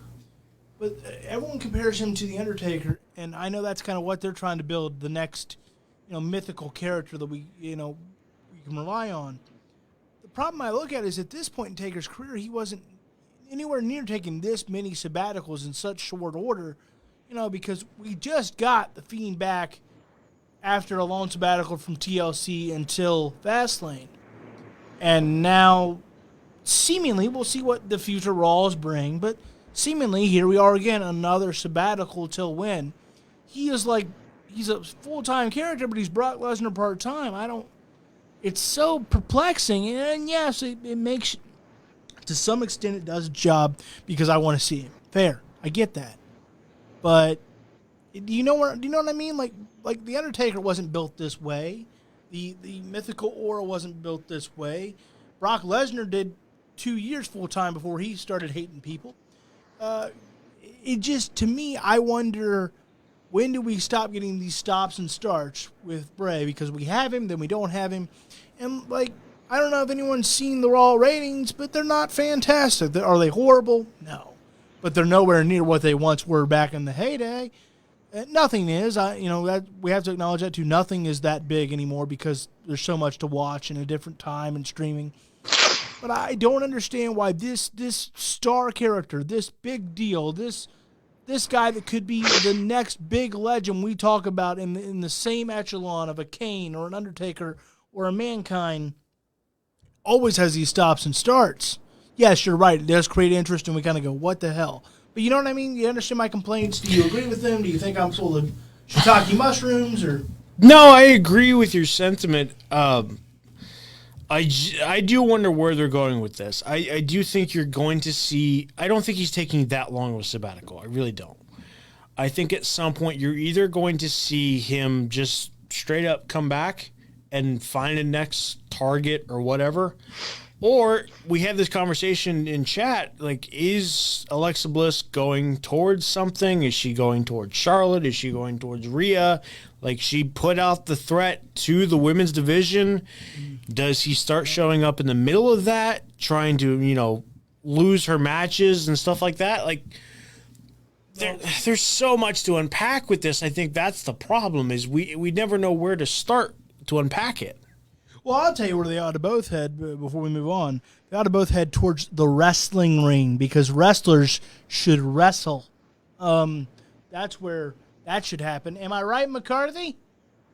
Yes. Yes, they ought to head. I think that's perfect. To the wrestling ring. All right. Next on Raw, Humberto Carrillo. He's back, by the way. Fires back at Sheamus' latest open challenge. What do you think of this kind of more aggressive Humberto? Humberto. What do you think of this more aggressive version? Is it doing anything for you? No. Okay. Not How about really. you, McCarthy? Any thoughts on this more aggressive version of Humberto? So it doesn't do anything for me now, but I can see the potential after a feud with Sheamus, because right now it's just words and an angrier tone. Until he really gets a legit match with Sheamus to show the toughness that he may or may not have, nothing will change. But I think that'll change everything. If he can hang with Sheamus, I think that's going to change everything. Put him in the ring and let's see what he's got. I don't think it'll change anything. I really don't. I think the only thing that'll change him is if he turns heel. He is too cut and dry of a baby face. Because to the point that it almost becomes nauseating. I really think that they need to realize they need to cut face with this and have him turn heel. Because at some point... He doesn't necessarily... Sorry. Go ahead. Go ahead. No, go. No, I'm just saying that, like, because we saw this a year ago. He was the baby face going against the big bad heels with, you know, Zelina and Andrade and Angel Garza. Like, it doesn't work. And I don't, yeah, Sheamus is a better heel, I think, to bounce off of. But is he really that good of a baby face to catch up? Vince must think so because he's trying this again. We all know that everything. No, Vince doesn't write the show, but he approves everything. So, and for this to be tried now for the second time, about a year later exactly, Vince or somebody sees something in him as a babyface. Could they be wrong? I have no earthly idea. You know, it's like maybe there is genius there, but it's not quite where he thinks it's at. Like we saw with the New Day, the original New Day had a little bit of genius in it, and then we got it, but not where we're at now. So we'll see if maybe this is one of those where Vince is close, but he's not quite there, and hopefully maybe a heel turn gets him there. We'll see. I want to see a legit match, and let's see what this new Humberto or this more aggressive can do. All right, hey, Hop Hop Unplugged got met with rotten reviews. This is one of those segments where people make fun of wrestling for, but I have to say this. That Unplugged version wasn't bad at all. That Unplugged version wasn't bad at all, people. The tomatoes was stupid as hell, but that Unplugged version was rotten. What do you expect? So, but did you like that Unplugged version? I did. I did enjoy the How about Unplugged you, version. McCarthy? Did you like the Unplugged version? It was great. It was riveting. fantastic. I was like, this is all right. This is all right. Forget you, Damien Priest, New Day. This is fun. And even though the segment wasn't that great, I thought it led to a pretty good match. Like it was what, a 6-man match? 6-man tag. I thought it was pretty good. Yeah, nothing to complain about. Look, say what you want about him personally. We know what the New Day can do. We know what Elias can do. And frankly, Jackson Riker's good enough in the ring. I know we got some personal grievances because of some unpopular opinions, but Jackson Riker's good enough. The talent is there. There's talent there, absolutely. Do we think that Gunner? You know, he was Gunner in Impact. Do we think that because we talked about needing Morrison and Miz to kind of separate? Does the fact that it was Elias and Riker have anything to do with them trying to split up Morrison and Miz? I hope so, because Morrison's return has been a bit of a flop as far as the kind of guy that he went on to have great success in Lucha Underground. Of course, he's a former Impact World Champion. Let's see what Morrison can do on his own this time in WWE. All right, WWE's return to Saudi Arabia. This is a rumor. Reportedly very much on the table before the end of the year. Mr. Napper, you buy that rumor? I do. I really do. Mr. McCarthy, do you buy that rumor that we probably will see another Saudi show before the end of the year? I mean, yeah. There's a long time and a lot of vaccinations to happen still, but I mean, it all depends on it. I say it's on the table. Yeah, the chances are high. Watch me bring this around town. Hopefully we get one. They're not my favorite shows, but I mean, there's some of my show favorite that we're shows. back to normal if they can go to Saudi Arabia. There's some of my favorite shows. So I thought that would be interesting because there's a man, he's using his first name a lot these days, his real name, Mark Calloway, but he's known as The Undertaker, all of us. He had a sit-down with Sports Illustrated right after WrestleMania 37. I thought some interesting quotes. This is The Undertaker on missing WrestleMania 37. I'm going to read it here. I was fine all the way until the first ballyhoo of fireworks. Fortunately, I was home, which made it a little easier. But going through the show and watching, I kept thinking to myself, you should be there. I felt the same. Now, I want to be fair. Let me get the full quotes here. I had to work through that. It's a little difficult once WrestleMania starts. I started second-guessing myself. So much of my history revolves around WrestleMania. There was a bit of an emotional tug at the heartstrings watching this year, but it's time for me to step aside and let the next generation have the reins and go where they're going to go. About halfway through the night with AJ, I knew that was it for me, Undertaker said. It became really obvious throughout the course of the night I can no longer physically do the things the way I want to do them, and I refuse to ever shortcut our fans. Ladies and gentlemen, I don't know if you watched the last Ride series, but he spent like the whole series saying that and then getting back in the ring. Am I right, Napper? Does this make you feel it's more likely or less likely that he's going to wrestle again? A quick yay or nay, because we're running short on time. I'll start with you, McCarthy. I think nay, man. As much as I want to see it, I don't think he will. How about you, Mr. Napper? I agree, nay. I think it does the opposite. The fact that because when he felt that tug at 35, he got back in there.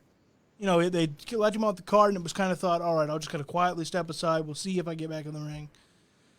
He felt that tug at 35, according to the last ride, it was similar. He was like, "What? Why am I not out there?" These guys are hooked on it. And I think with a Saudi show, and we know the Prince loves him, I don't know who to be the next Saudi show or the one after that, but I just think at some point, especially because it's a little easier to say goodbye right now. There's no fans involved.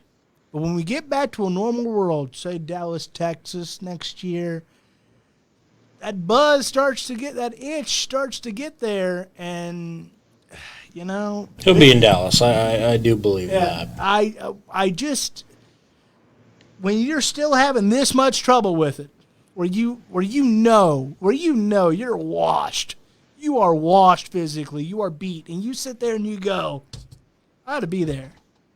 You can't let it go. If Vince doesn't call, you're right. He won't wrestle again. But this does prove one thing, right? If Vince calls and said, hey, WrestleMania, one more, there's no way he can say no. Agree with that? Probably not. Yeah. Do you agree with that, McCarthy? Not that he'll ever ask for a match, but if Vince were to call after these quotes right here, don't you think he'd have a hard time going, oh, God. I think he'd have a hard time saying Yeah, no, he but I think would. he'd say no. And you know who loves him? The Saudi Prince loves him. And they help book the shows because now that is moral corruption. Take your trash bags and raise you blood money. Shoot him up, big man. I'll see you soon. With that, Mr. McCarthy. Yeah, let's end the show on blood money. Yeah, Mr. McCarthy. Yeah, that's great. Go ahead and make some plugs. Don't forget to check out the Bruce Coos Podcast, the only podcast that brings you pro wrestling for your ears every Thursday, 1 o'clock. Anchor, Spotify, YouTube, Google Podcast, Apple Podcast. Check out BruiserNationProductions.com for links to all our content and our merch. And make sure you watch Dynamite next week, May 5th, and tomorrow too. Maybe you'll see this face on your television screens in the crowd going stupid crazy. Maybe, just maybe. He's gonna run out onto the into the ring. I'm not that stupid. No. You didn't let me finish. He's gonna try to run out to the ring and get a Walls of Jericho put on him. No. It's not worth it. They'll whoop my ass. Yeah, Undertaker keeps saying the same thing. And yet that never works out.